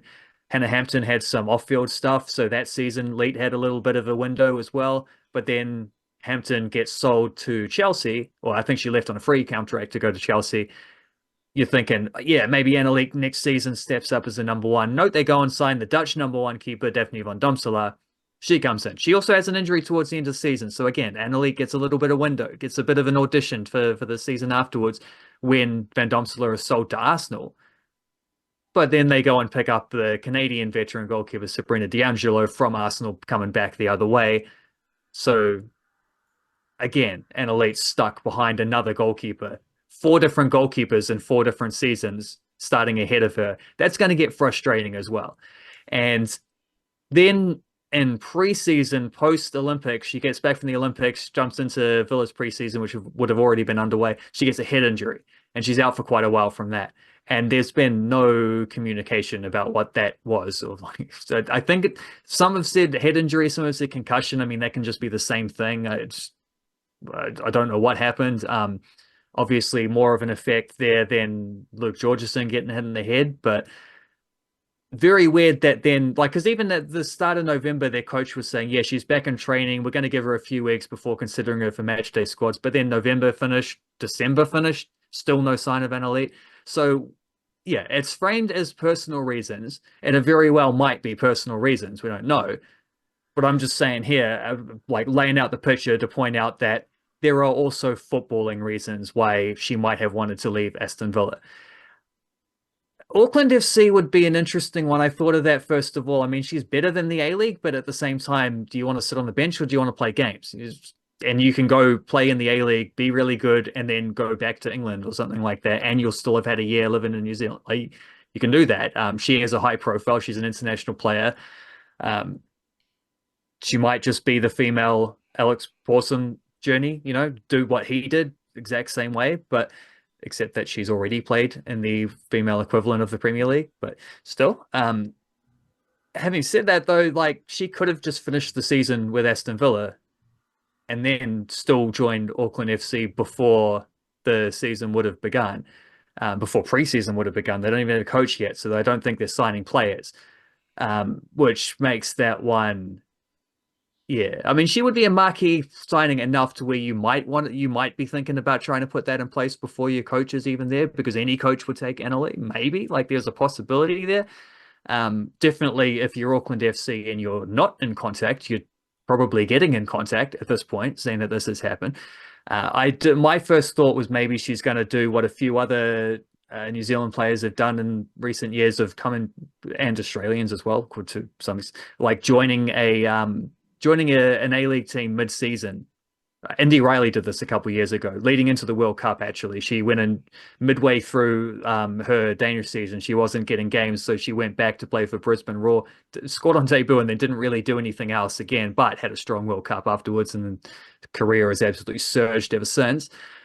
That's probably not just a possibility, but I would think a strong possibility is maybe like Sydney FC, or that'd be a bit harsh if it's Sydney FC because Brianna Edwards is one of their keepers, but Brianna Edwards keeps sitting on the bench. But she got subbed on at halftime actually on the weekend. I didn't see what happened there, but hopefully that was not injury related. Hopefully that was just a recall. But like, that's an example of a team that probably has a little.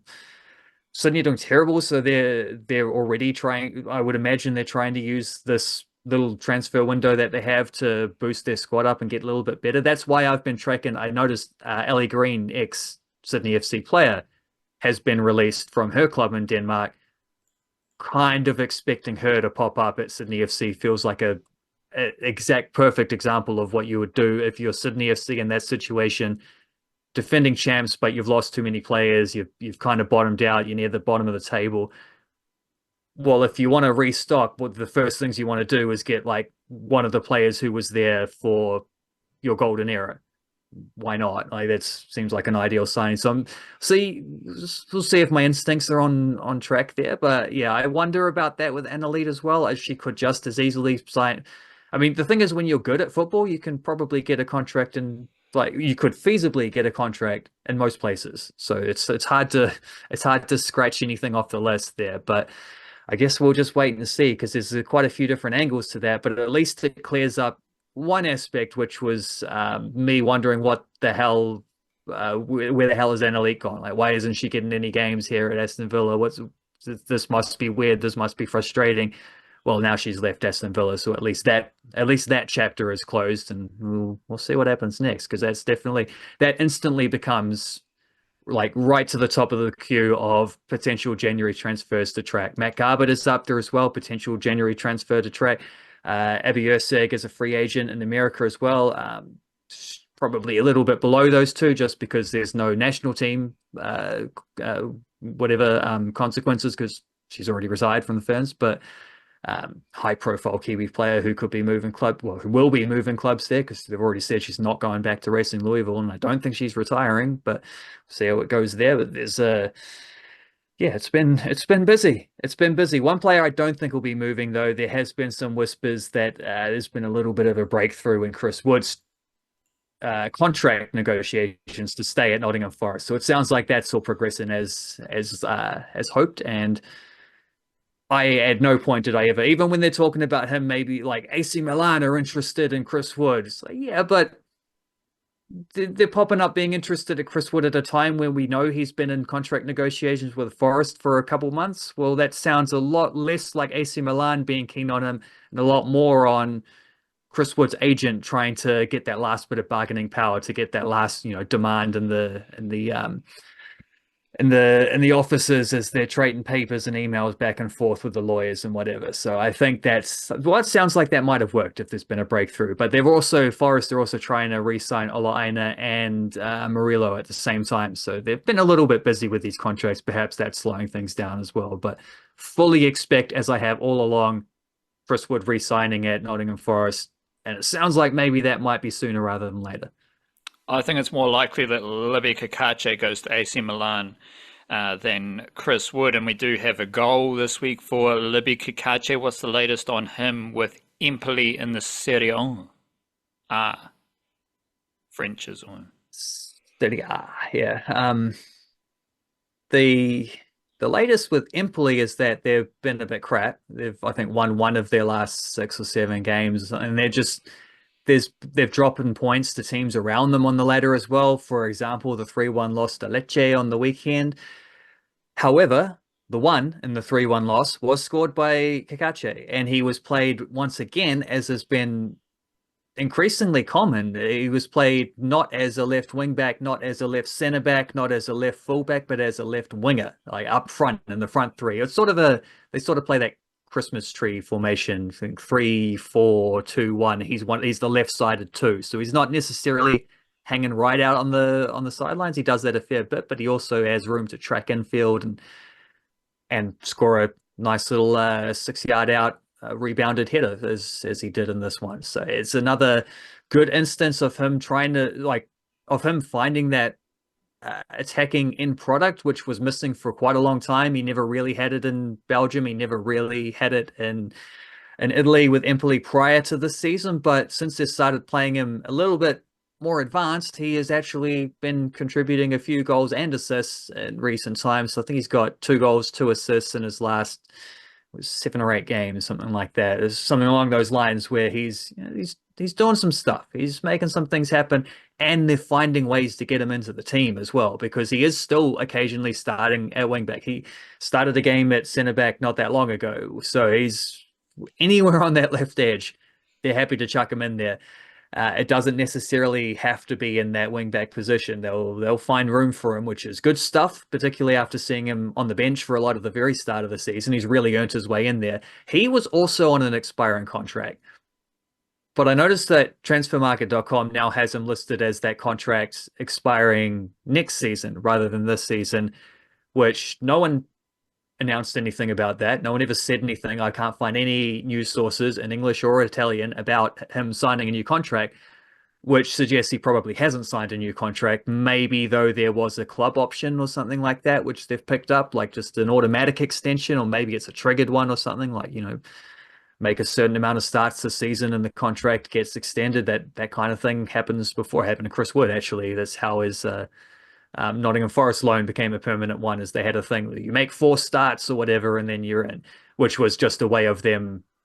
In that case, it wasn't actually a genuine one. It was more a way of Nottingham Forest turning a current window transfer into a next window transfer for financial fair play purposes. Like, it's a way of pushing the payments down the line, which worked for them. Fair enough. I think everyone would now say that was a bargain, whatever they paid for Chris Wood. So yeah, it sounds like Cacace, because if he was into the last 6 months of his contract, he'd be free to negotiate with clubs outside of Italy. Now, you can't negotiate within the same league, but you can negotiate with others. And he was linked with quite a few teams in between seasons, where maybe that was a possibility of selling him then to get a transfer fee and see what they could muster up in a bit of a bargaining war. And there were a couple German clubs that were interested there. So he would have had that ability. He would have had the options there.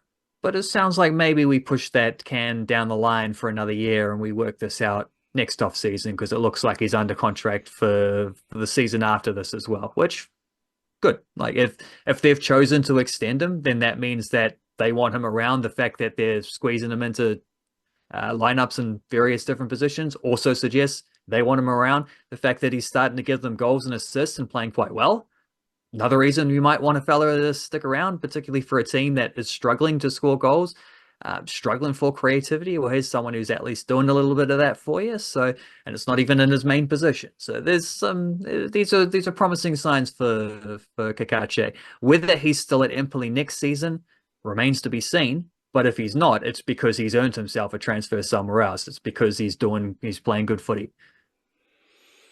I'm going to challenge you to drop just one nugget for each of these A-League teams, and the challenge isn't necessarily creating the nugget. The challenge for you is to only offer one nugget. So we'll try and see if you can just zone in on one area. We've got the Wellington Phoenix women, who by the looks of it, they had a 3-0 win. That must have been the knee slide derby against the Western Sydney Wanderers, and then they had a 2-1 loss Sunday night. What's one thing for the Wellington Phoenix woman? One thing. Yeah, that's too much of a challenge. I don't know. I don't know what the one thing of. They played quite well, I thought, in the loss to Adelaide, where the weird thing was they just 5 minutes before halftime, they conceded 2 dumb goals, which is out of character. It's not how they've been playing. Carolina Vial with one of those mistakes, dropping one, very similar to a Josh Oluwayemi mistake for the Phoenix men on the same weekend. And also very similar, it's the same scoreline, wasn't it? 2-1 defeat, different circumstances, but 2-1 defeat in which avoidable goals were conceded. But the Phoenix women, I thought the way that was their 3rd game in 8 days. They were playing away in Adelaide. Their previous game had been away as well. The Adelaide game was at like 30 plus degrees heat. So not only did they have cooling breaks mid-half, they had 2 cooling breaks mid-half. So they're not just like get to 25 to 30 minutes, there's a convenient stoppage, go and have a drink. They did it after 15 minutes, they did it after 30 minutes, they did it after 60 minutes, they did it after 75. So you had 4 cooling breaks during the game. Every now and then, like there'd be on one of the ends, there was a big tree, and because there's a big tree, there's shade.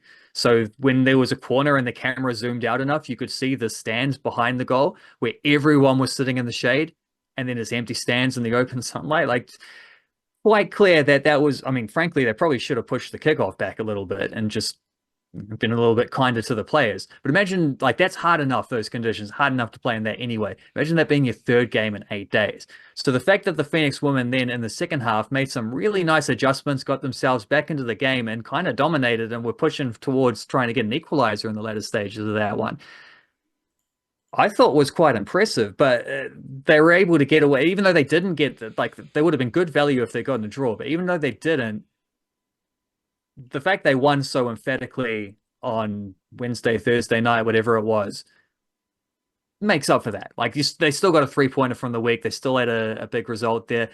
Again, it does seem like they worked quite hard to get their goals. Like they roughed up Western Sydney. There was a red card in the first half. They were dominating before the red card. They'd already hit the crossbar a couple of times. And then it takes Alyssa Wynnum shooting from nearly halfway to break it open. But once they did break it open, they ripped the shreds and they could have won 6 or 7-0 in that game. So I guess the nugget is that they're in really good form. And even when they've lost some games recently, they've still looked good and competitive and as though they can get something out of those performances. They're not like not like what we saw from the Phoenix men against Melbourne City a couple of games ago. They're playing good football.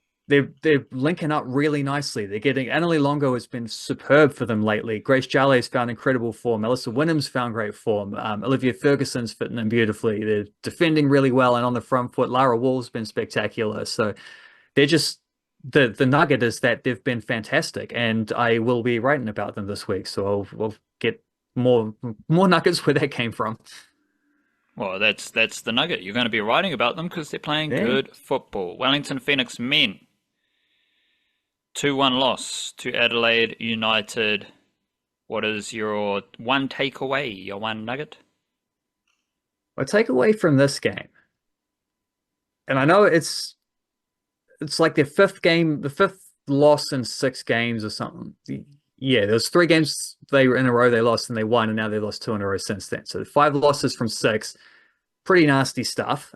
They're clearly struggling for efficiency in a few different ways. Like they're not creating enough. It's not like they're missing chances. They're just not creating enough chances. I really do need to hammer home though that this is the same profile of team that they were last season. Like, they weren't amazing last year at scoring goals either. Last year they also had Costa Barbarosas doing resurgent stuff, giving them a little bit extra. Did get annoyed at Costa a couple times on the weekend though, where he just didn't play the ball soon enough. It's like, you are the key man, you're kind of carrying this team on your back, but like, use the overlapping run. Take the pressure off yourself. Don't have to dribble it infield every time and look for the through ball. Like, you can mix it up a little bit. But he's been fantastic lately, and without him they'd be kind of drowning. But they weren't a high scoring team last season. They were a below average scoring team. They were way down the bottom in terms of creating chances and overall shots and things like that last season as well. The big difference between last season and this season is just look at the goals they're conceding. It's like avoidable own goals. It's a goalkeeper dropping the ball at the feet of a striker. It's Hughes the other week slipping over or giving away a silly penalty. It's like so many of the goals they're leaking at the moment are coming from mistakes, individual mistakes, not mistakes in like the other team are tearing you up tactically and making your whole defensive shape look inadequate. It's just mistakes where one person makes an error within that. It was Matt Sheridan scoring an own goal this week, but then also Olawayemi's mistake was just as brutal. Last season, I kind of think they win that game 1-0. You have Alex Paulson in there and you have Finn Sermon in there. Also, let's be honest, they were missing Alex Rufer, Tim Payne, Michael Rojas, 3 first 11 players. Take 3, arguably their 3 best first 11 players in terms of the local players they have to pick from. Like exclude the imports. Costa is in there as well, but let's say 3 of your 4 best local players missing. Go to any team in the A-League, take 3 of their 4 best local players out. You're gonna struggle to get results. So there's that with them, but I see the same team as last season, but just less efficient. It's the same. They're trying to play similar ways. They're trying to, I don't know. They're trying to recapture what did so well for them, but it's not the same. They're not quite been able to replace the guys who have left, and it's telling at the moment in the form of just individual mistakes that are costing them goals, which is therefore costing them games. So they're just not as good as last season. I think we can agree on that one. But they're not as good as last season in the same way. It's the same pattern. It's the same formula. It's the same recipe, but the cake doesn't taste as good. the flour's off or something. I don't know. The ingredients slightly wonky, too much sugar, not enough salt. I don't know, but Yeah, so it's the just not as recipe good. is the same. Well, whether it's a different recipe, same recipe, they're not as good. That's all right. Auckland FC, 1-0 loss to Perth Glory. Kind of snuck on the radar because it was a midnight kickoff, distance Yeah. derby. What did you felt you were a bit scattered there with the Wellington Phoenix, bit like trying to defend the Phoenix, trying to pick apart all the things. Like, do you have any clarity with Auckland FC's 1-0 loss? Can you actually narrow it down to one takeaway, one thought, one nugget? Um, I'm not even sure what one nugget is with them. It was a weird game where Well, just give me one thought. Like you're pretty terrible at this. Just give me well, one thought. Like, what, can you? you didn't give me time to prepare on this. Let's Yeah, be well, fair. you've got to challenge yourself. Working off the cup. Um, We don't need the whole review there. of the game. We just need what is your expert takeaway? Well, I just need to whip up the table because I'm pretty sure the other team they lost to. Everything's always slower than it should be, because they've just lost to Perth Glory. And I'll tell you what, one takeaway from that is Ollie Sale resurgent performance. Dang, Didn't see that that's what coming. I'm looking Wellington for. Phoenix That's what I legend, want. giving them the good stuff. He made a couple of fantastic saves, but they lost 1-0 to Perth. It was a kind of game where like they played well enough to win, didn't take chances. So it goes, I guess. They were just a little bit sloppy in a way where it's like, you remember that talking point from earlier about, yeah, but they haven't played enough away games yet, a lot of home games and stuff. Well, here's their first distance derby. Like, it's the first time where you got to do the long haul flights and preparation and recovery and sort of all this stuff that goes into the match week. And it probably caught them short because I don't think they were as I don't think they had the clarity of performance that they should have in a game like that, which you'd otherwise have expected them to win. But their other loss was against Western United. So they've lost to Western United, they've lost to Perth Glory. They're only two defeats. No, Western United are pretty good actually. I was thinking, Well, they're 8th and 12th. Perth Glory's 12th. yeah. Western Sydney is 8th.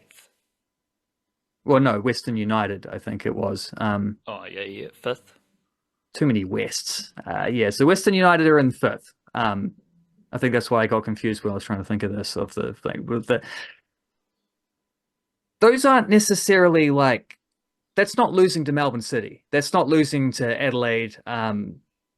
They're not getting beaten necessarily. Even Melbourne Victory are down a bit, but I think Melbourne Victory should be higher than they are. Like it's not necessarily losing to the big teams there. They've kind of been caught off guard a couple of times, which is interesting. But I don't think this was quite so much off guard as it was the last time when they lost 4-0. Like this was just a 1-0 defeat away from home and in an unusual circumstance. Like it's sort of it's building things forward a little bit. The one lineup thing I would suggest is having highlighted how amazing Nader Moreno was going for them when he was playing off the bench, when they were winning everything at the start of the season. I don't feel like I've seen anything from him since he's gone to the starting lineup. I don't know what the deal with that is, but maybe Logan Rogerson ought to come back in on the right wing and Nader Moreno be that second half impact player again, because he was doing spectacularly at that at the beginning of the season. And for whatever reason, we're not seeing that from him as a starting player so far. But, there's some things for Steve Corica to think about, perhaps. The goal they conceded was a banger, though. So it was a bit of there's some unluckiness in there as well. Did Ollie Sales score the goal? He didn't, but I'm sure he would have if he'd been in the right place. He could have smoked So that we've top got corner as well. Wellington Phoenix women, they're playing good footy. Yeah. Right? Wellington Phoenix men, they're playing the same footy as last year, but they're not as good as that footy. But worse, yeah. Auckland FC, maybe Moreno should go back to the bench and Rogerson should start. One more question about these three A-League teams, and the reason we're doing it this way, like they're all just kind of, it's like a mid-season hum. I don't think we need to go into super details about these three teams because it's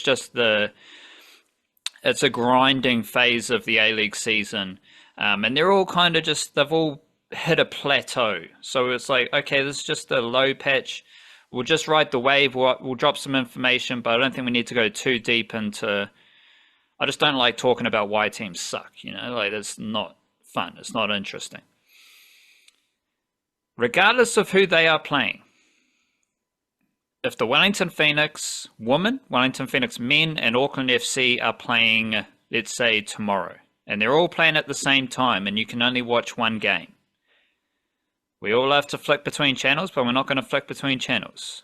There's a kitty lock on the remote. You can only watch one game. Given the context of their seasons, the way they're playing right now, which of those three teams would you watch, or which of those three teams are you going to tell me that I need to watch that team play early in January, this stage of the season, given the context where they are in their respective competitions? Priority viewing of those three teams is pretty comfortably the Phoenix women at the moment, I think, because Auckland FC is still, they lost on the weekend. They're still grinding out results, though. They're still up near the top of the table. They have dipped to third, but they do have a game in hand on Melbourne City, so they're still right up there. But they've never been like a free-flowing team or anything like that, even when they're winning a lot of games. The Phoenix women at the moment are playing. They're not just getting good results, they're also playing really nice football, linking up beautifully. I mentioned Longo, I mentioned Jale, I mentioned Wynnum. It was when Wynnum came on in the Adelaide game where they found a real spark. She set up the own goal that got them back into the game. Ferguson, Emma Main coming off the bench as well, been really good for them recently. So Meekin doing funky things in and off the bench and into the starters and around a bit. Lara Wall as well on the other side. Always starting, always doing great stuff. They're playing great football. They're playing exciting football. Still looking for a few more goals, but they are the priority viewing of those three. Let's finish, as we always do, with a bit of rugby league. Did you hear about Tohu Harris retiring last week? You did, because we recorded our bonus podcast straight after the Tohu Harris retirement announcement. So shout out to the bonus podcast available on Patreon, and with a paid Substack subscription, you would have got our immediate reaction. Has anything... I know you're a big thinker about the Warriors during the summer, so has anything sat with you about the Tohu Harris retirement and where the Warriors are at? Well, the main thing is the thing I expected to happen from the start, which is like the obvious, there's great Kiwi rugby league players just retired. So there's going to be a lot of, a lot of recognition to what he's achieved and all this. There's also, though, a lot of, man, what a big hole he's going to leave in the Warriors in 2025, which is like, he left a big hole in the Warriors for a lot of the years while he was playing as well, when he was injured.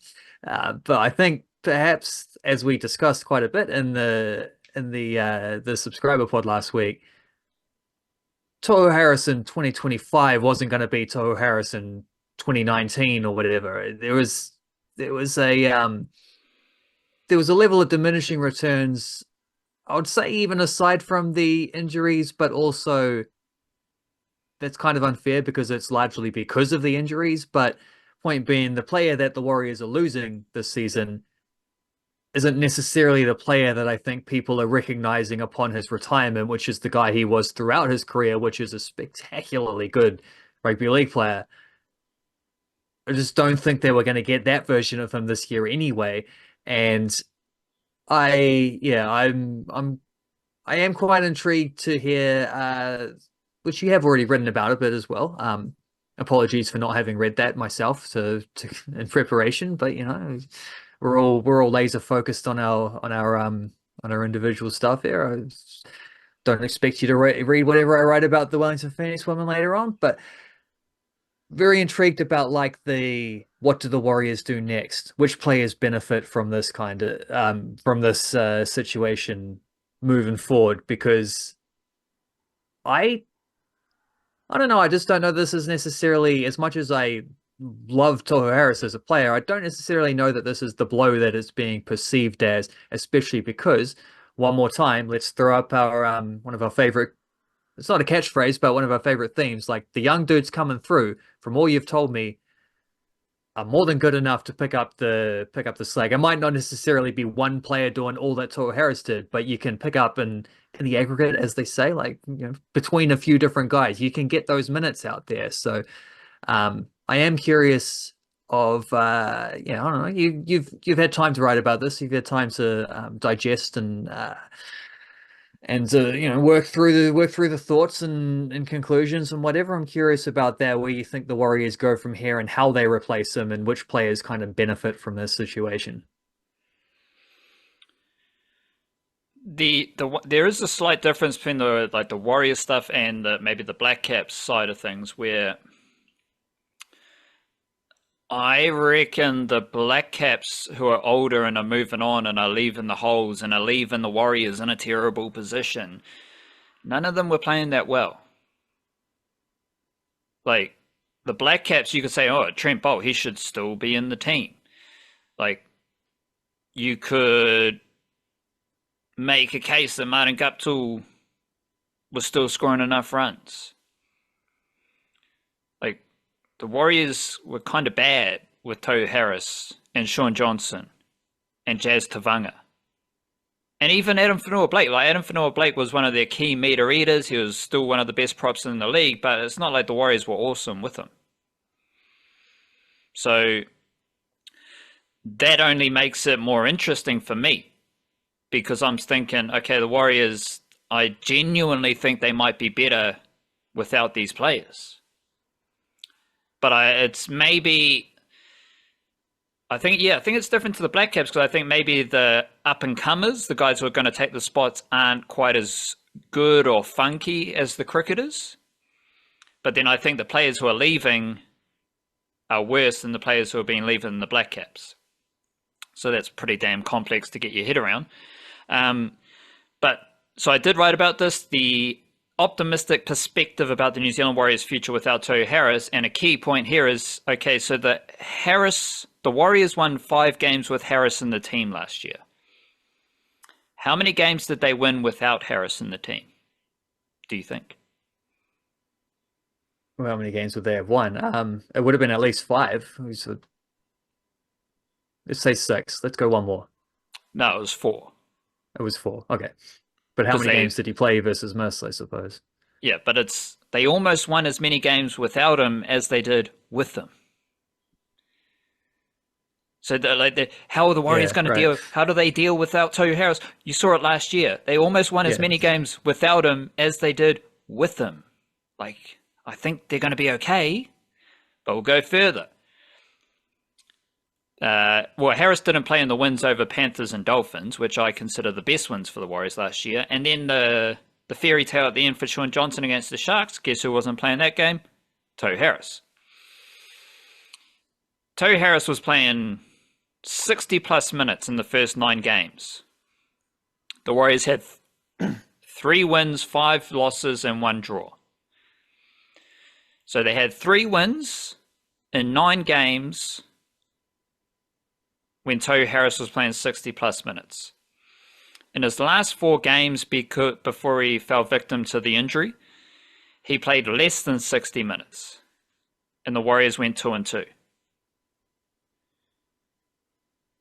So again, that is a different silo, but it's in the same silo park, downtown Auckland, as the overall wins with and without Tohu Harris.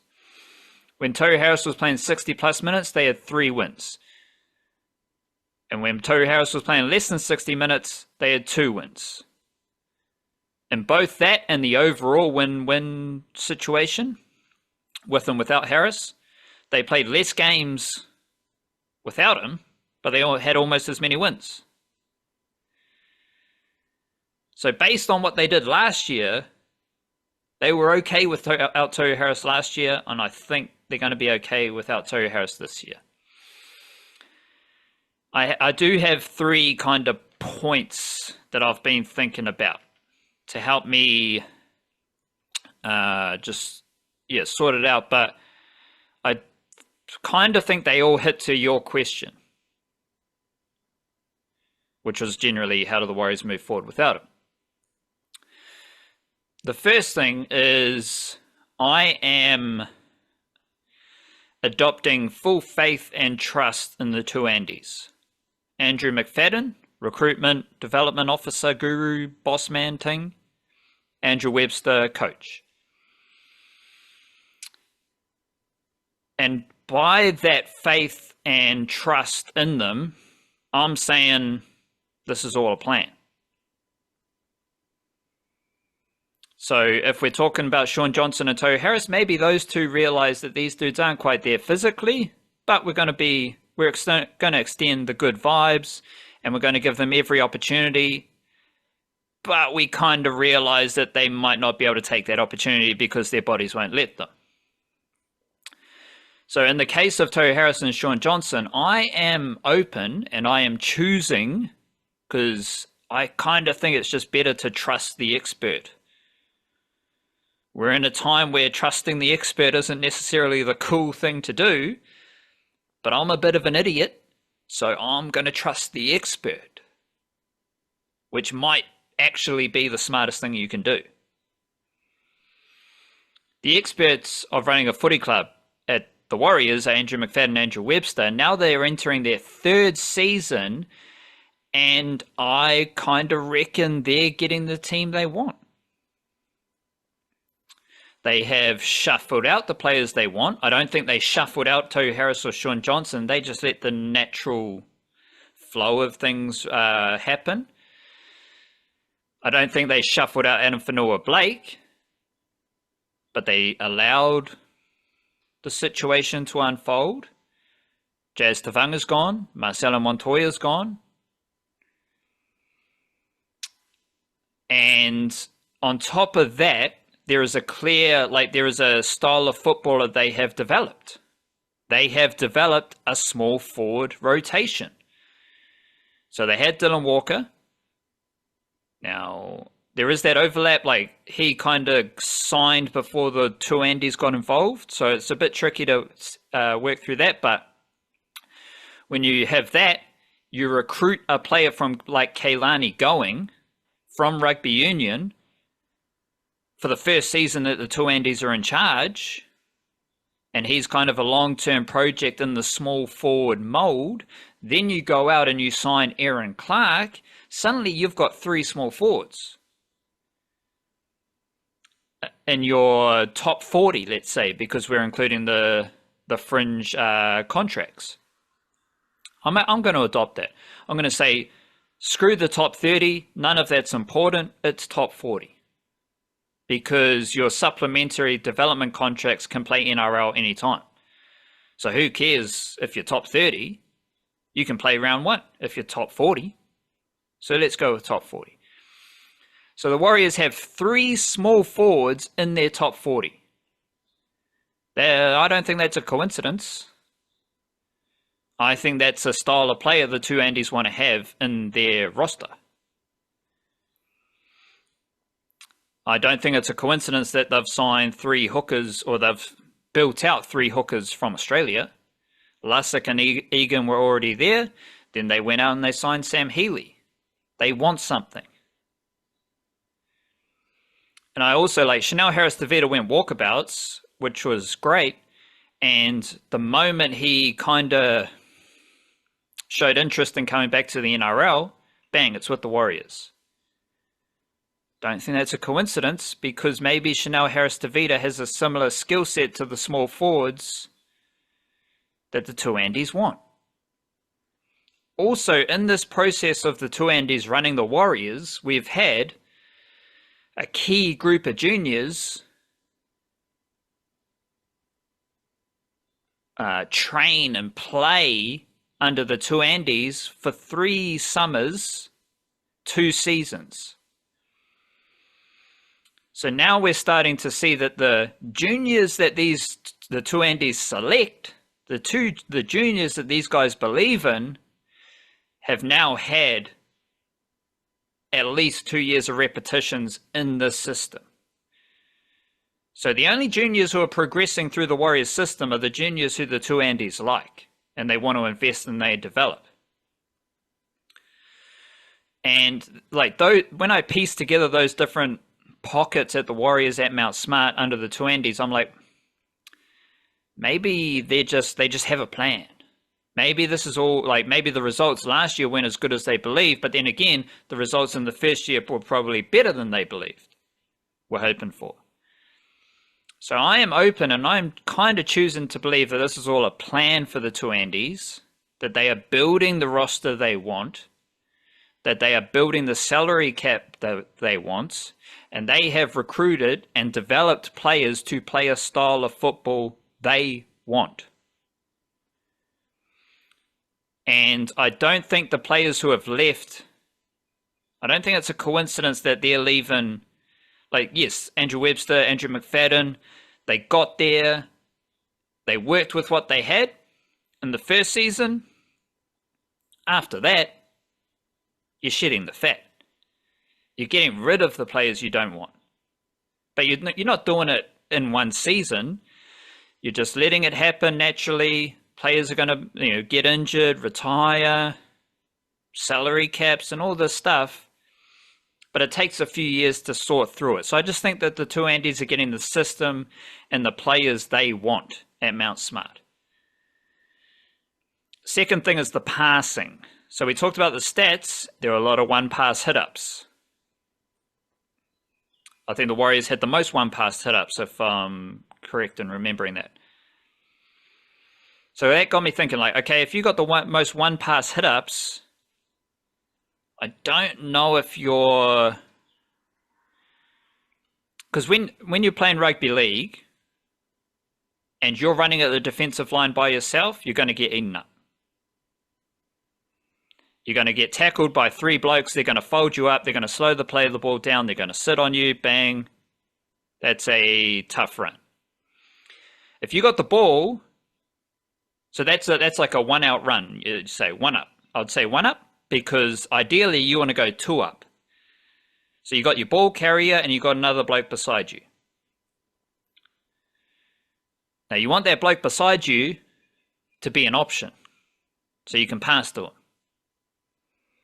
Because if you're running at two defenders and you got someone else running to the other hole, then you start to manipulate the defenders in front of you so they don't load up on you, so they don't fold you up, so they don't slow the play the ball down. So you want to go two up to the defensive line. So you got one option, run. Second option, pass short. Third option, pass out the back. So that's a pretty basic rugby league structure, I reckon. Now, I don't know if the Warriors were doing a lot of it last season because they were going one pass off the ruck, hitting it up. Now, they might have been going one pass hit-ups with two up to the line, but based on how their season played out, I don't think that's what they're doing because they would have been more effective doing it. So you go two up, but you need three options. And every player needs to have that.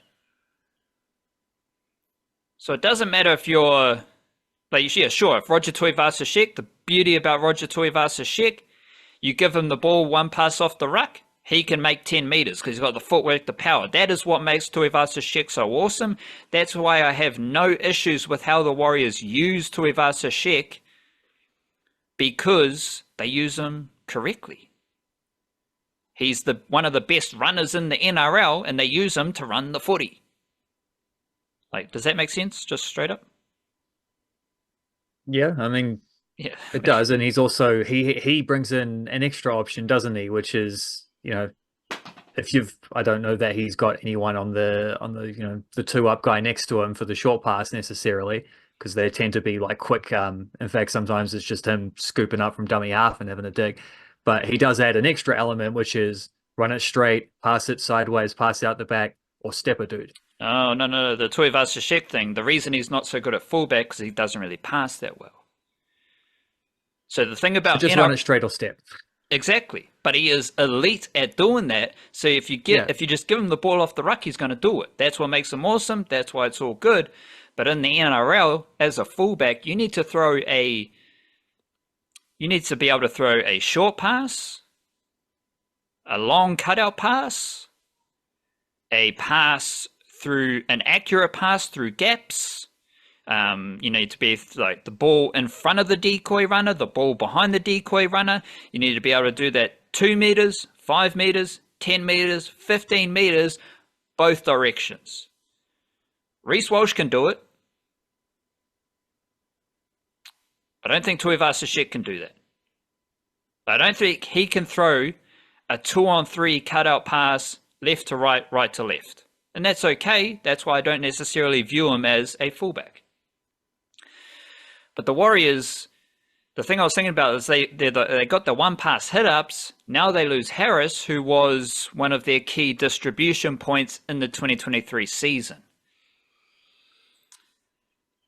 But the good thing for the Warriors is they now get Fisher Harris, who Andrew Webster played a role in helping Fisher Harris develop his passing game at the Panthers. So he already kind of knows the Webster system. So Fisher Harris at the Panthers, he can take that hit up, but he can also pass short. He can also pass out the back. Not as good as Isaiah Yeo, but as a prop in the NRL, you need to be able to do that. In the same way fullbacks need to be able to pass 15 meters either direction with the delicate touch to hit a short ball. But also, now you've got the Webster McFadden running the system. Now you've got Tom Ale, Dylan Walker, Dimitri Vaimonga. Those type of lads are learning that same skill set. So the thing that I'm looking for and I'm thinking about heading into next season is how the Warriors distribute the footy, because it can't just be Dylan Walker. It can't just be the small forward, Aaron Clark, Dylan Walker. Leka Halasima needs to be able to pass the ball, let alone the halves and the fullbacks, because again, I think it is a weakness for the Warriors if they have Tohu Harris at fullback. He's not throwing the try-assist pass. And we talked about that a lot last year where they just got in the cul-de-sac, the dead-end road, out on the sideline because no one really threw the pass. The last thing is the development club idea. I label the Warriors a development club. I believe the Warriors are a development club, especially with what the two Andes are doing. That works up against the idea of Tohu Harris retires in early January. Now we have salary cap space. Who are we going to sign? There are clubs, and no offense, there is just different ways to doing it. There are other clubs, maybe like the Dragons, who I don't label a development club. They are, and it's like the Dragons situation, this is completely all good to do. Like there's no right or wrong, it's just different ways of doing it. They're going to go out and spend money to sign established NRL players. The Tigers are a development club, kinda, but they're spending money on established NRL players, right? So I believe the Warriors are a development club. I don't see how that is going to lead me to think they're going to use the salary cap space to sign someone right now. Well, first of all, it's pretty hard to do that this late into the summer. But also, my idea of a development club is you use the salary cap space to upgrade your youngsters, to keep them. And you use your salary cap space to sign cheap players for efficiency. And the Warriors have kind of already done that, right? They bought Sam Healey from Australia. They bought Luke Metcalf from Australia. They bought Tanner Boyd from Australia.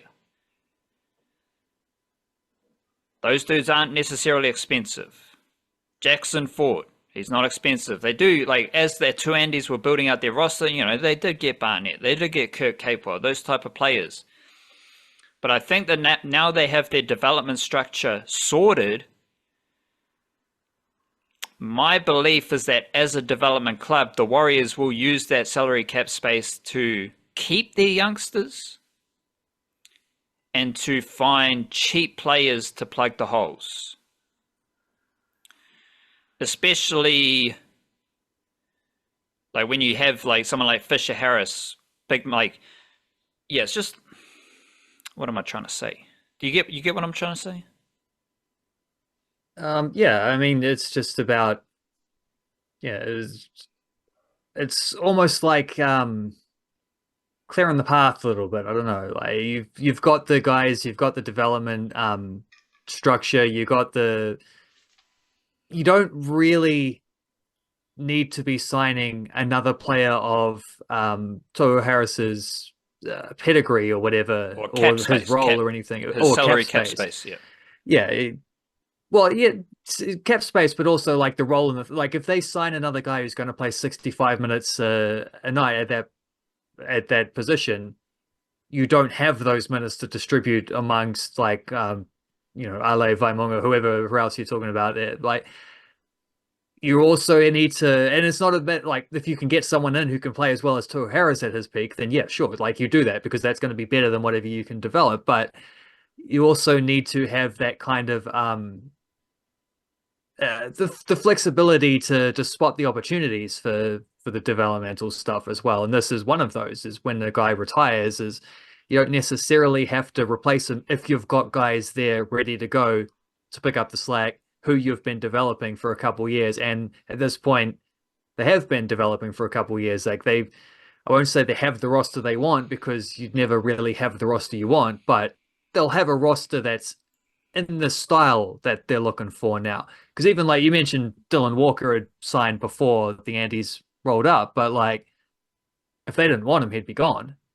You don't keep Australian players at the Warriors who aren't going to be part of the things, because we've seen far too many examples of like there's another club that'll have them. You know, there's always a way out of your contract in the NRL. So if Dylan Walker wasn't part of the plan, he wouldn't be there. You know, they'd have let him walk the same way that Jess Kerr walked or whatever. So yeah, like you just there's a lot of opportunism that comes along with this. You sort of have to react to what's happening at the time. But in the broader strokes, yeah, the developmental angle is fairly clear to see, I think. Yeah, so basically, like you could argue that the Warriors swapped out Aaron Clark Jazz Tavanga for Aaron Clark. It basically did, yeah. And when you look at their skills and their way they play, Aaron Clark's faster, and I'd argue he's a better passer. So you can kind of see how the Warriors, with that small forward bracket, are trying to build their roster. Oh, I did have something, but it's slipped my mind. So bring it back to Tohu Harris. I believe the Warriors were aware of this situation and that they were building their roster under the idea that they know what they're doing. They got a good plan in place. They're working through the process. I think the Warriors were ineffectual with their passing distribution last season with and without Tohu Harris. So that's something to watch out for coming into this season. And, so the thing I was thinking about, it's actually quite expensive to upgrade your local youngsters. So it's expensive to go out and sign a player for $900K, $1 million, $800K, whatever it is. But if you have 5 youngsters that you need to upgrade and give them suitable money for the value they offer, that gets pretty expensive pretty quick. That's why the Panthers can't keep all of their players. You can go through the very good teams who develop talent. That's why they can't keep all their players. That's why the Warriors cannot keep all their youngsters.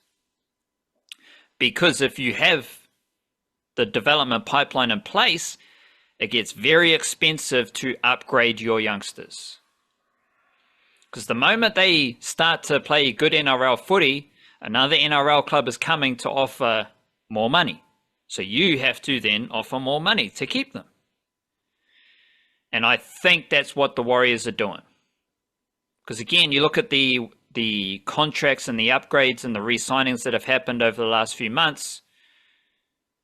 They bring in Aaron Clark. They upgrade Dimitri Vaimonga. They upgrade Eri Iramia Toiava. Like, those aren't, I don't think those things are happening just by chance. I think they're happening because they know more than us. They're seeing what's happening, and they need to get those dudes, A, locked away, and B, prepare them to play NRL footy, because those opportunities are coming. And they're coming this season in 2025. And I did see NRL.com, they've updated the development list. So I'm still confused if it's development contracts, supplementary contracts. But the Warriors have 8 players in this list outside the top 30. So that's why we get the top 40 idea, right? So we got Eddie Aramia, Jet Cleary, Keilani Going, Kalis Fatialofa, Luke Hanson, Patrick Moimoy, Seo Kelly, Tanner Smith. They're the players on the official development list, which is just a piece of information.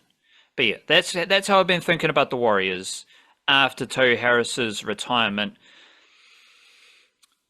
Generally, I think people at the Warriors would have seen this coming.